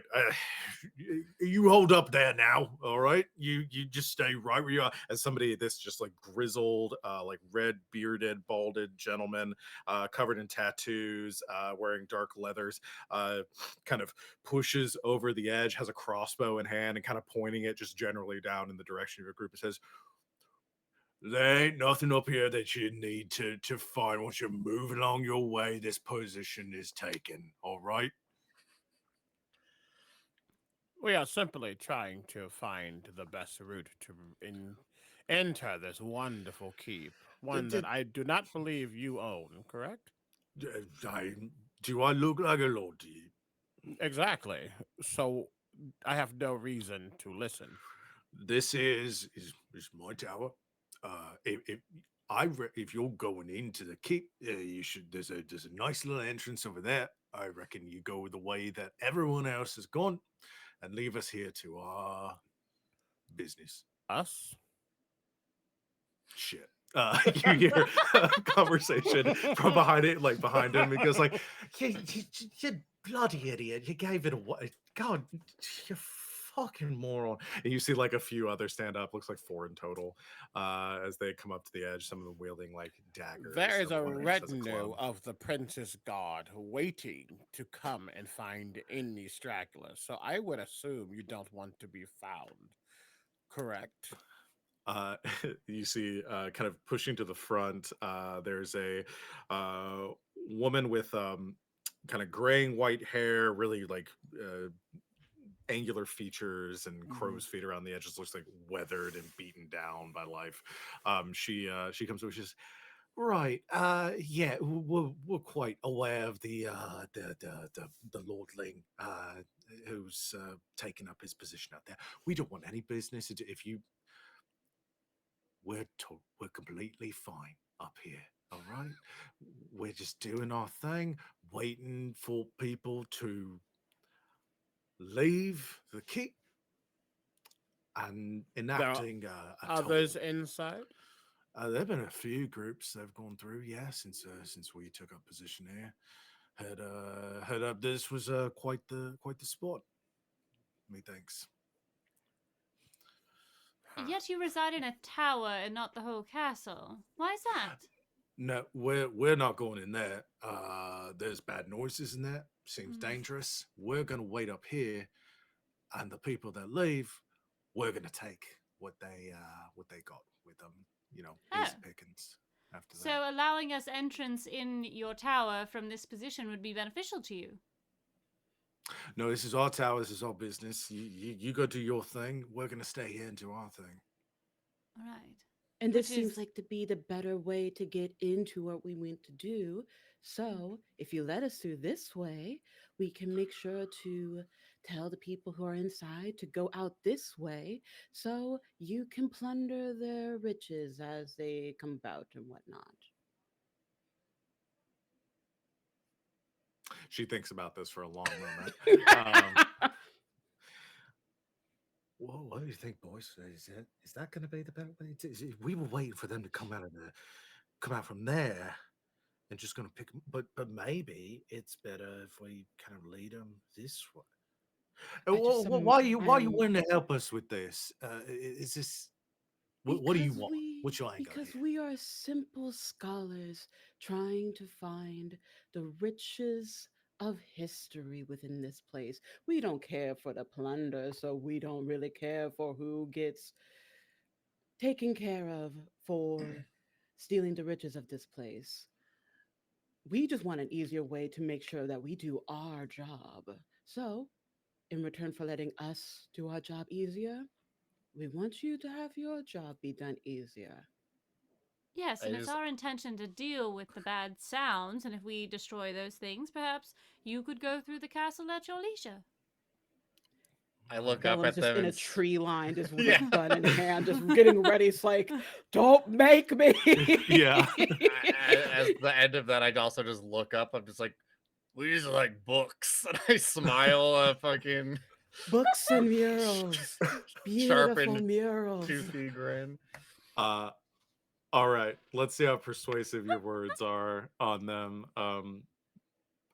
Selena, you seem like the one that's making the pitch here, so I will have you roll for it. Be another presence roll. 17 plus 5. I don't do math. I'm gay. Ooh. Whew. God, that's so good. Spicy Yeah, roll. that's a spicy roll.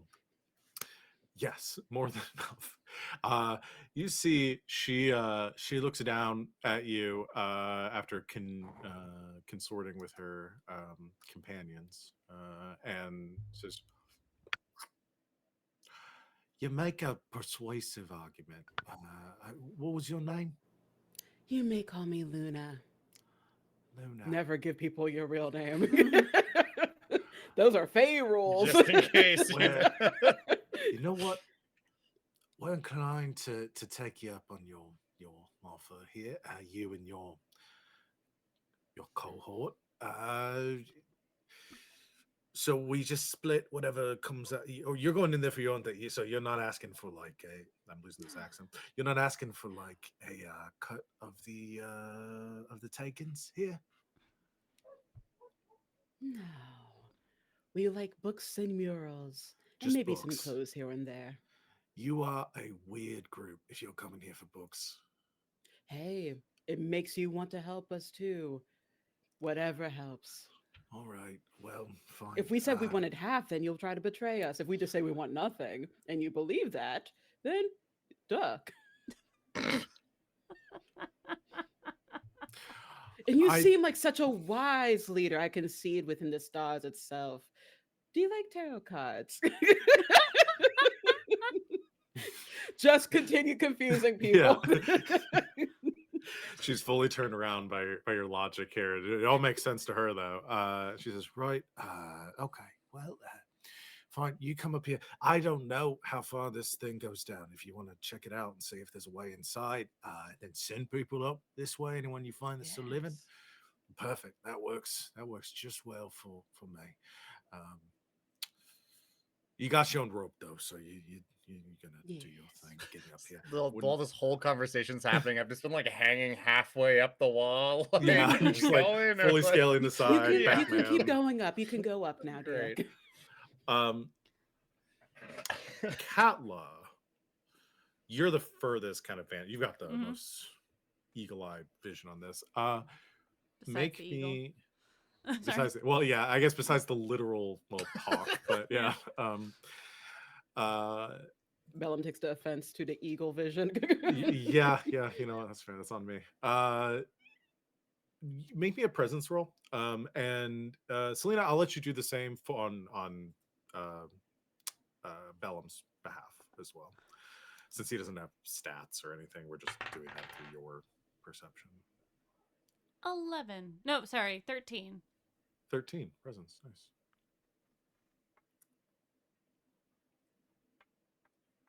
You are muted, I believe. 18, and if you wanted to add Selena's presence, it's plus 5. Damn. Yeah, y'all are She crushing can do nothing else, just talk. Okay, so Katla, and you hear a call up above, and drawing your attention, Selena, towards that. Like Bellum once again indicating some sort of threat, but not specifically at the top of this tower. Kind of like has begun to circle over towards where that main entrance was, with the statues flanking it. Katla, you look in that direction. You have the most clear path, or that line of sight there. The two statues that were flanking the side, one of those statues is gone. I think if we are to do what we intend to, we must move quickly. I believe that the statues out front were some sort of guard to this castle. Vatan, please continue. Luna, if you will. Yes. She'll climb up after. Okay. If so, Vatan, you made your check. You're scaling up, no problem. I'll have Selena go to make your strength check. Sorry, what have I missed? I'm so sorry. Yes. Did we die? Not yet. Vatan and Selena are scaling the side of the tower. You have parlayed with the miscreants at the top. Did let us in? Yeah, they're letting you in. However, Katla just noticed that one of the statues that was flanking the that tower at the center of the courtyard is missing. It's missing? That's one of the statues is no longer there. How was a whole statue missing? The current assumption is it's coming to kill us. Yeah. Jesus said in that one Bible scripture that's not okay. So fix it. Unfortunately, Jesus is not here with us right now, friends. Wouldn't that be a wild turn? Just Jesus hearing. That's the twist. I rolled a 12, but I have -2, so just a flat 10. That's enough. I'm not setting the difficulty. I think that's the same thing that Vatan rolled, or it was something close to that. But yes, it's not a difficult check. The rope is there. It's easy to scale. So the two of you are up. Vatan, you reach the top. You see these 4 bandits are kind of loosely gathered around the perimeter here, keeping hands on their weapons. Each one is hooded and dressed in dark clothing, and just eyeing you warily as you ascend to the top here. Sure. I just kind of climb on up, fellas, and turn around, and like just narratively, I will kind of like lean over and sort of like help people up, since I was up here first, to kind of get that last little bit over the wall, since we're kind of in a bit of a hurry here. Mm-hmm. Yes. Frederick, if you would. I will motion for Frederick to climb the rope, please. Yes, Frederick, sure, if you would like to ascend, it'll be a strength test. Let's see what I got. Hey, -1, 17.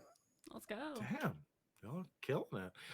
Frederick, you ascend behind Selena. Both of Selena reaches the top. You are close behind. Katla, you are the last one. I have puppy with me. Katla takes the rope and ties it around herself and goes, Vatan, if you wouldn't mind. I'll just start. Oh yeah, easy. Pulling up. Yeah, no I have strength a needed. -3 to my strength. I'm not climbing this shit. How do you have a -3? Girl, I thought my rolled -2 real was bad. bad. Look, that Damn. was very kind and let me re-roll one of my other 6s, so I wasn't dead when we started this game. Okay? Yeah. You're LB almost has- as weak as My I am God. illiterate. Yeah, Jesus Christ. Vatan, I would like you to roll strength on Katla's behalf then. Makes sense. It's a 10 on the dice, so 12 total.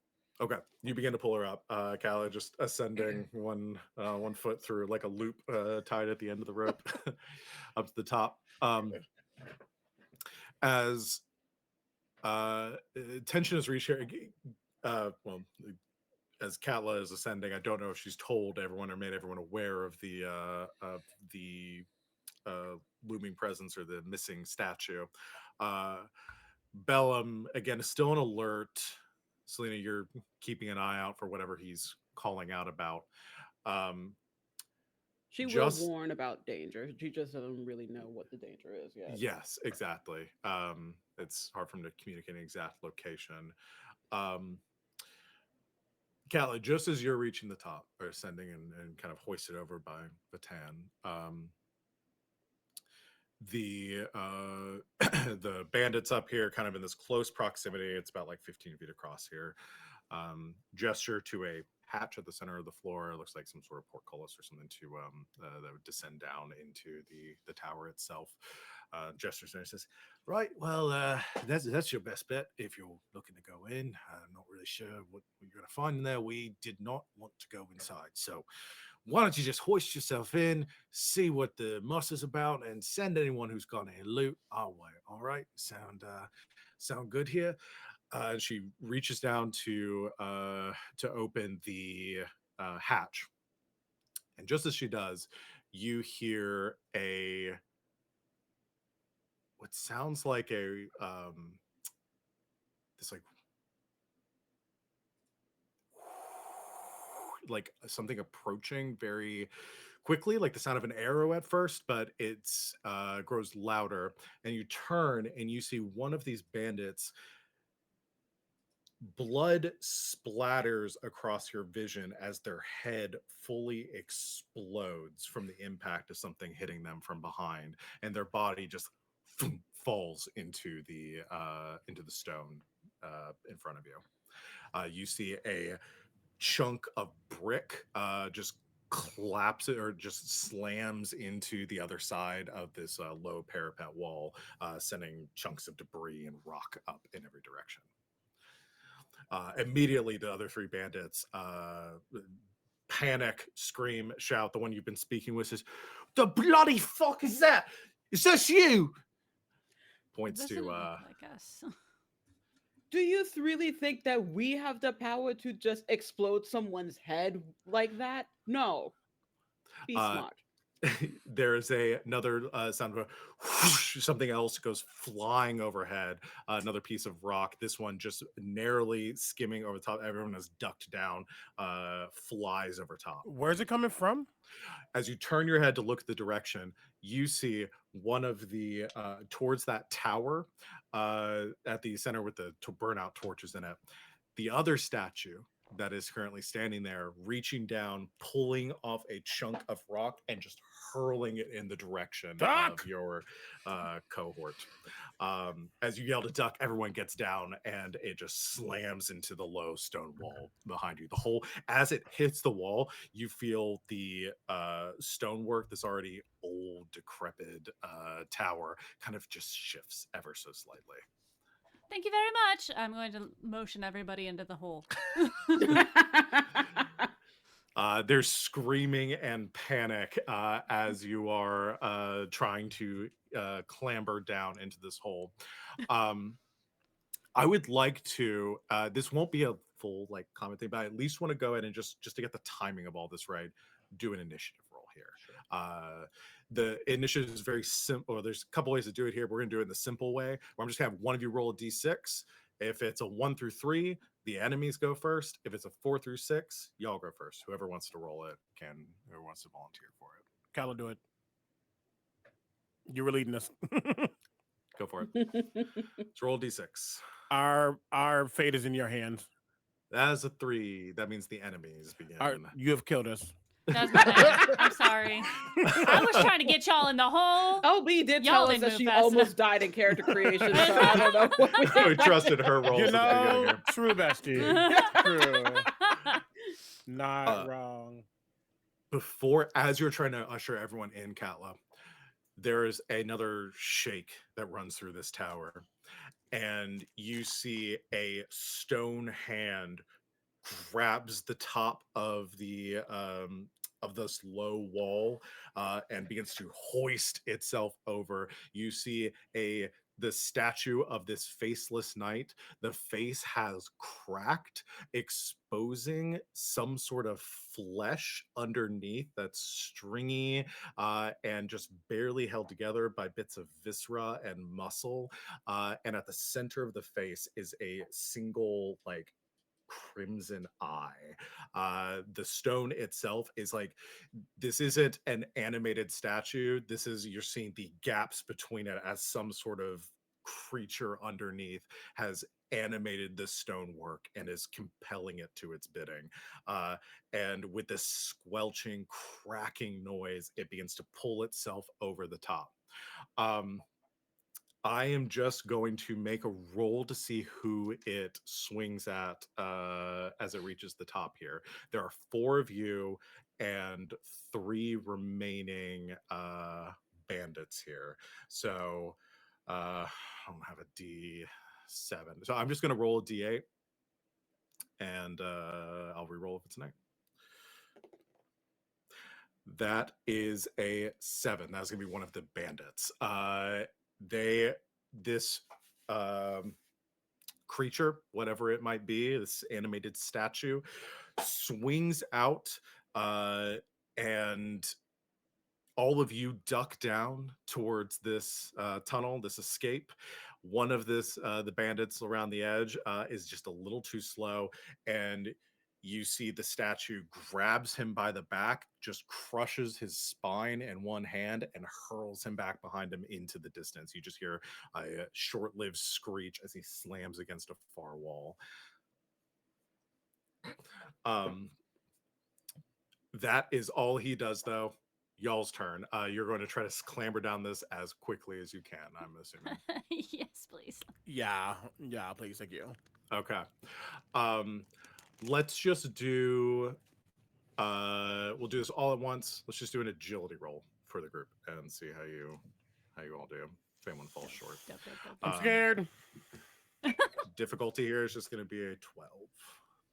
Just 14. 12. 14. 11.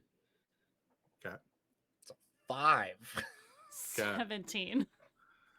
17. Okay. So Also, Don't forget you have omens. I should note also, right. just in case, because this does matter here. For me specifically, any agility tests I do that aren't defense are like 2 higher than they normally would be. yes, because you're what kind of is, I assume, based on your armor? Just because I'm a Fang deserter, oh, because I'm Fang a deserter. big fuck off person. Got it. So I'm not the most agile. But I mean, I rolled so low that it That's wouldn't have good to mattered know, anyways. though. But Yeah. yes. Okay, so we'll fully say Vatan is the slowest to react here, as everyone else is trying to climb down. You open up this hatch. It is a old, like, you see rotted wooden ladder that extends down into seemingly darkness beneath. You don't see the bottom of it from inside. There's no external windows or anything, and it fully goes into the to the earth beneath. So I want to say this out loud. Yes. If Katla is opening it for us, if I'm first, I do have an oil lamp with lantern oil to have it. That would mean I am not close to Vatan. Okay. If they need healing. Okay. Don't die. I'll be fine. Be blessed. That is what I say to you. Have a blessed day. Just like a priest to do. Bye. Bye. So Katla makes it in for, and so Katla and Friedrich, the two of you are descending. Friedrich, you've got your lantern. It illuminates some of this. With that, you're able to kind of see some of the rotted to the wood, avoid some of like the weaker cross beams on this ladder. It still isn't bright enough to see the bottom of wherever this is descending to, but at least you can be more sure-footed in your descent. Selena and Vatan, the two of you, are the ones that failed. So what happens is the bandits that are up there, the 2 remaining, fully shove past you and begin to descend down the ladder behind your friends, leaving the 2 of you kind of scrambling to pick yourselves up and follow behind them as this creature, is this statue, has fully pulled itself to the top of the tower here. I would like to pull myself. So I am gonna, if there's enough space, I am going to shift to the side of the ladder. So I'm like holding it like a pole on one of the sides and let the others pass down, so I can have a hand free and crossbow if I can up there. Just so I'm waiting for my friends to come down. Got it. I will allow the two of you that are still at the top because you kind of got disrupted from what you were trying to do based on your agility test. If you would like to make an attack or do something else as an action right now in the face of this imminent danger, that either of you can do something. My strength is -2. I'm not attacking. We're shit. I That's want to fair. try to get into hole. Yeah, I mean, listen, this is what I'm here for. I will definitely do my best to like kind of impose myself between the statue and Selena and the rest of the gang that is in this hole. And yeah, I mean, I'll make an attack. Why not? Absolutely. I'll swing at a man with a I think scimitar. Bellum will help with like distracting it as I'm trying to get into hole, but yeah, that's really it for me. So that's an 11, but if I'm attacking with my scimitar, I only need a 10 to hit. Then that'll hit. Yeah. That's like this is my like class feature is the scimitar. So yeah, cool. Okay, great. So Since this is our first time doing combat, I'll explain too. By default, attacks and defense are done by y'all. I don't roll anything for enemies. So if you're making a melee or ranged attack, it's always a difficulty rating of 12 to hit. There may be things that modify that depending on the creature, but you'll roll. If it beats a 12, then you succeed on the attack. Same thing if you're defending. So yes, you definitely hit and then roll damage for yeah, which is 4 damage. 4 damage. Okay. The preacher has a natural armor of 2, so that means 2 damage gets through on it from your strike of your scimitar. The blade sparks as it hits the stone. As it's just like what is your attacking, like what is your fighting style look like? This is a great time to bring this up because I don't know if this is going to be relevant against this weird statue monster guy. Whenever I attack with the scimitar, this is like a rusty old scimitar that I dug out of a ditch, basically. And I mean, this is not like a skilled, practiced sword hand. This is just a large person. Just it's more of the like force of it coming down than any kind of like deft swordplay happening here. But the other part of this, because this sword, like I said, is my like class feature. Whenever I hit a creature with it who is living, there's a 1 in 6 chance that I give them sepsis and they die in 10 minutes. Now, I don't know if that applies here, and also 10 minutes is like a long time, so it's not going to help. What happened like, in this combat? Initiative, but if we get away from this thing, yeah, if it is like a biological creature, there is legally a 1 in 6 chance that it just dies 10 minutes later of like some kind of weird infection from my rusty sword. It is a biological creature under the rocks and stuff. So I'll just rip a d6. But is it here, living? And we'll say honestly. Yes, this is in. We'll talk about it a little bit. Would you roll? That is a 6. So he gets sepsis. I in character have no way of knowing this, but assuming that he doesn't fall in this fight, he will die 10 minutes later. We do a brief smash cut to this creature as it's like go before 10 minutes, like before you all arrived, and stand in the gate, talk the other one just like, yeah, did you get shot? I'm scheduled for it next week. Yeah, well, I don't think it'll come up in the meantime. Cut to now. You slash him with the rusty scimitar. It's only 2 damage, but you know that it's 2 damage from a rusty sword. Anyways, so yeah, I just slash wildly at this thing, and then sort of like put up my shield, awaiting reprisal before breaking it down here. Of course. Okay.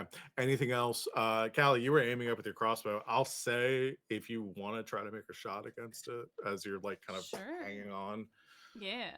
I get to roll with presence because it is a crossbow. Range. Yep. Yeah. That is +3. Am I in the shadows? I guess I have to make a different save. I have to make a presence to sneak up unseen. So that is not the case. So that is plus. So that's a 16. That'll definitely hit. And so then roll your damage. Yeah. 4. Okay, that's another 2 damage that gets through as you fire a crossbow. Vatan, you slash at it with the scimitar. It's looming above you as it takes up almost the entire space that's like top of this tower. You see a crossbow bolt just streaks up like past your ear and embeds itself in between some of the gaps in the armor. The creature makes no noise, completely silent as it's doing this, other than the stones rubbing together with its movements, but it recoils from the 2 strikes simultaneously. Um, that just leaves if there's anything else that Friedrich or Selena want to do in this moment. But I think Selena, you said you just want a GTFO. You're like you're down this, getting out of the way. Yeah. I will let you. Is you're spending your entire turn to do that. If you want to do another like kind of agility test to like get out of the way without avoiding any potential attack from I this would thing. like to try to avoid as I'm Yeah. trying to GTFO. You'll make it either way. It's just if you fail on the test, then you may get an attack against you should this thing decide to swing at you. Okay, you said agility. Yep. Okay, 18. Excellent.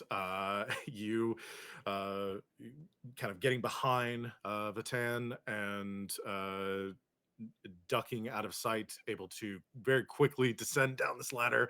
You kind of like end up at a weird spot where you're descending a little faster than one of these bandits, and you kind of get like hung up behind them. You kind of shove them out of the way and like scoot down past them.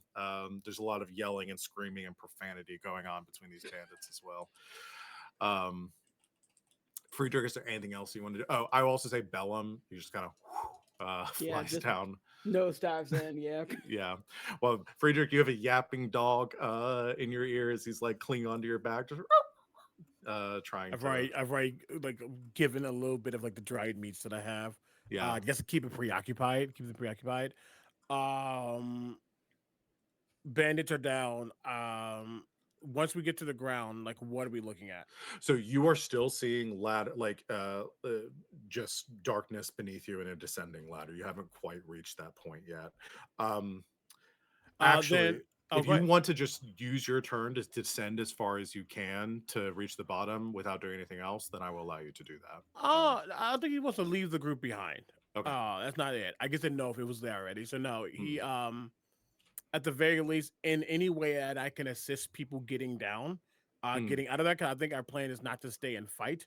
Our plan is to GTFO. So if I can help get people through, guiding, signing the light or whatever the case may be, tell them to skip that step, go to that one, whatever I can do to just help them get down, making sure that everyone is accounted for. Yeah, why don't you just think if there's anything. I guess let's do another presence roll for me. And this will, if you roll well enough, nobody else will have to do any rolls climbing down. That's a 3. Okay. Sorry, I should say that's a natural 1. Okay. So that's a fumble. It's giving thumbs. You know what? Effort we ball. We haven't had anything bad yet happen. Let's see what happens. Okay. So you're guiding people and trying to point out things. Here's what I think happens. You're pointing out like take this, skip that rung, move down, like following instructions. The bandit, the 2 remaining, one of them following your guidance grips on to the wrong rung. It snaps off and you hear a as he just tumbles into the darkness and makes you fall beneath you. Just one of the bodies just fully disappearing at your feet. Count the seconds until the Oh no, you didn't grab the yellow painted one. It was so obvious. Yeah, the woman that you were speaking to is the only one left at this point. She's, we were doing just fine here, Jenny. You sure? What the fuck is wrong with all you? That thing would have come for you regardless. Shut up. As he continues to go down. You just hear it too, just I'll pray for you. Well, that's fall. Damn, that's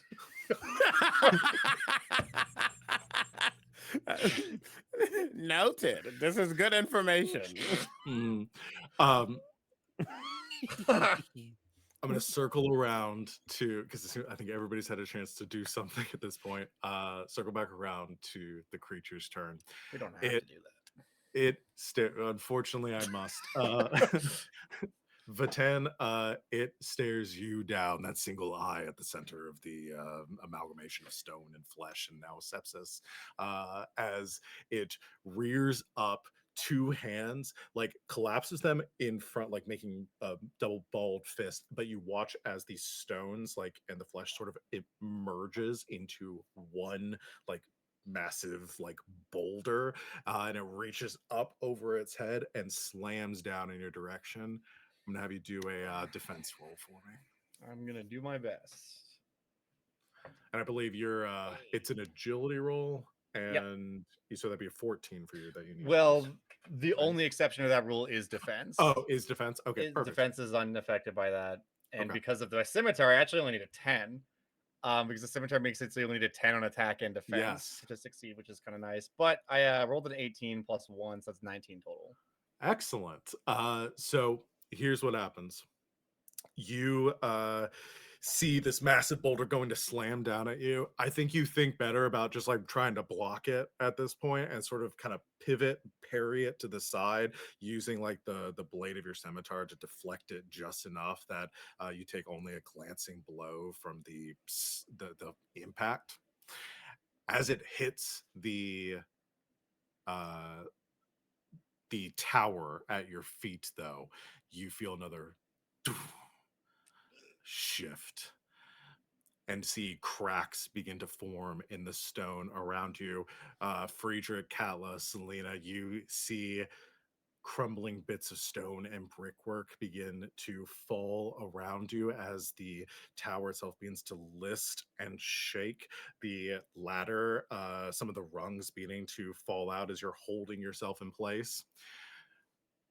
And before you have a chance to react, you feel this parapet, this tower, this keep itself let out a groaning sigh as the ground in your handholds fall out from beneath you, and the four of you tumble down into darkness. Nothing but a lantern and the screams surrounding you, guiding your path.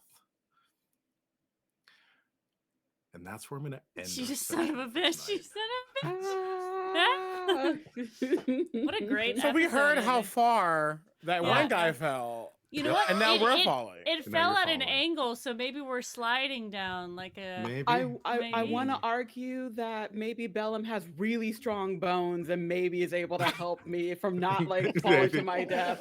This bird is strong bones.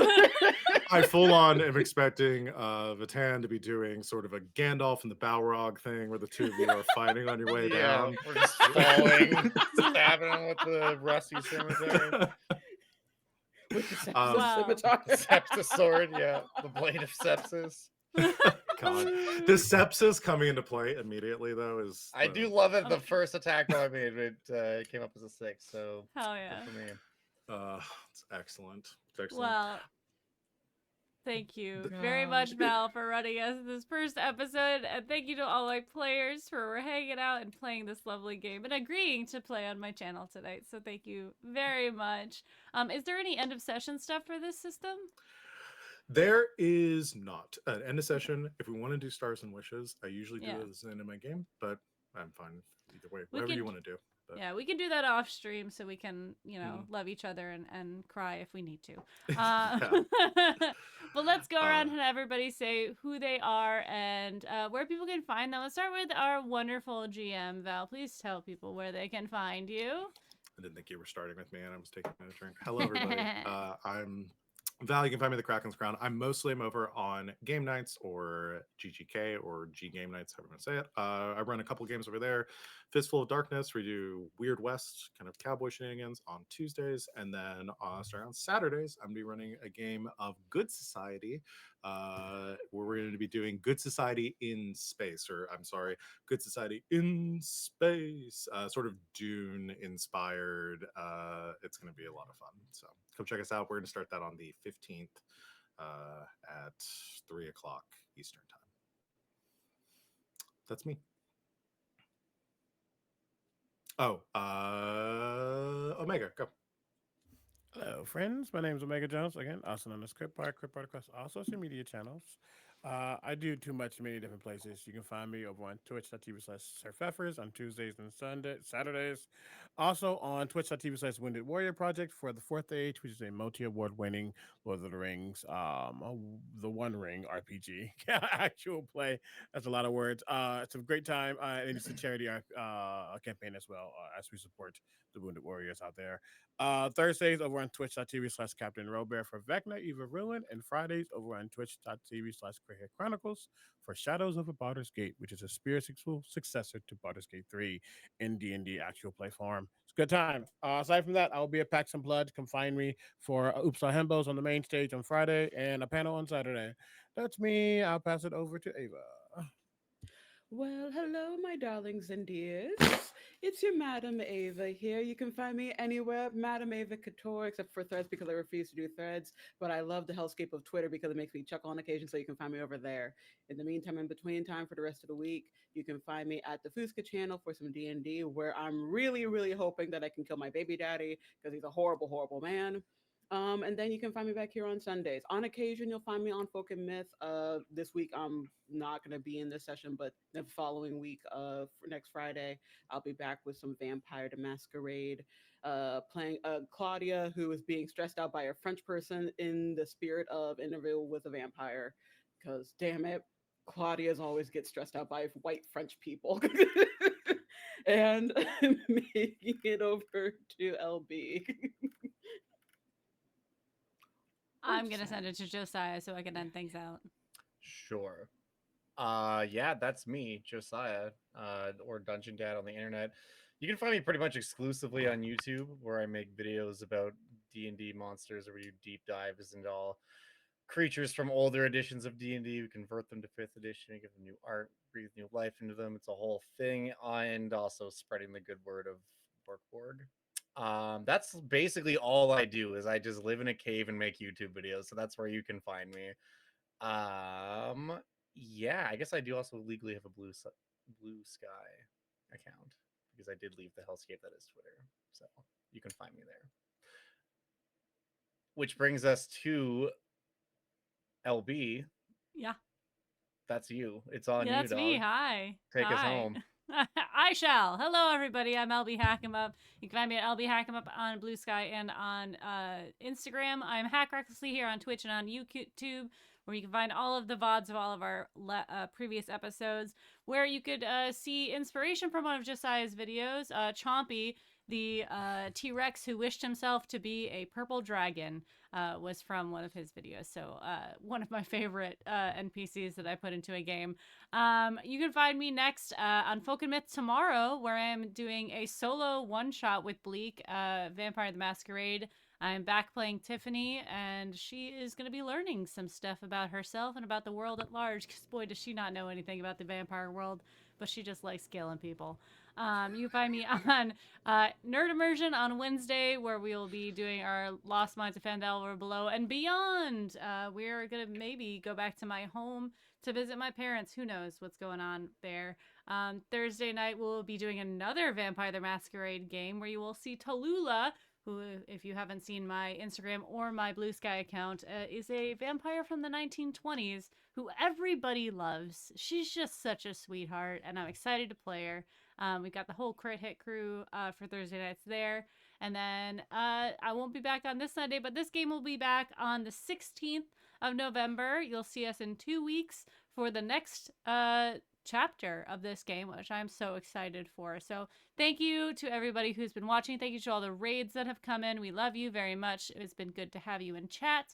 And thank you to my players who are here hanging out and playing these wonderful characters, and for Val, who was running this amazing game for us. I guess I'm LB Hack 'em Up. Hack recklessly. Bye, everyone.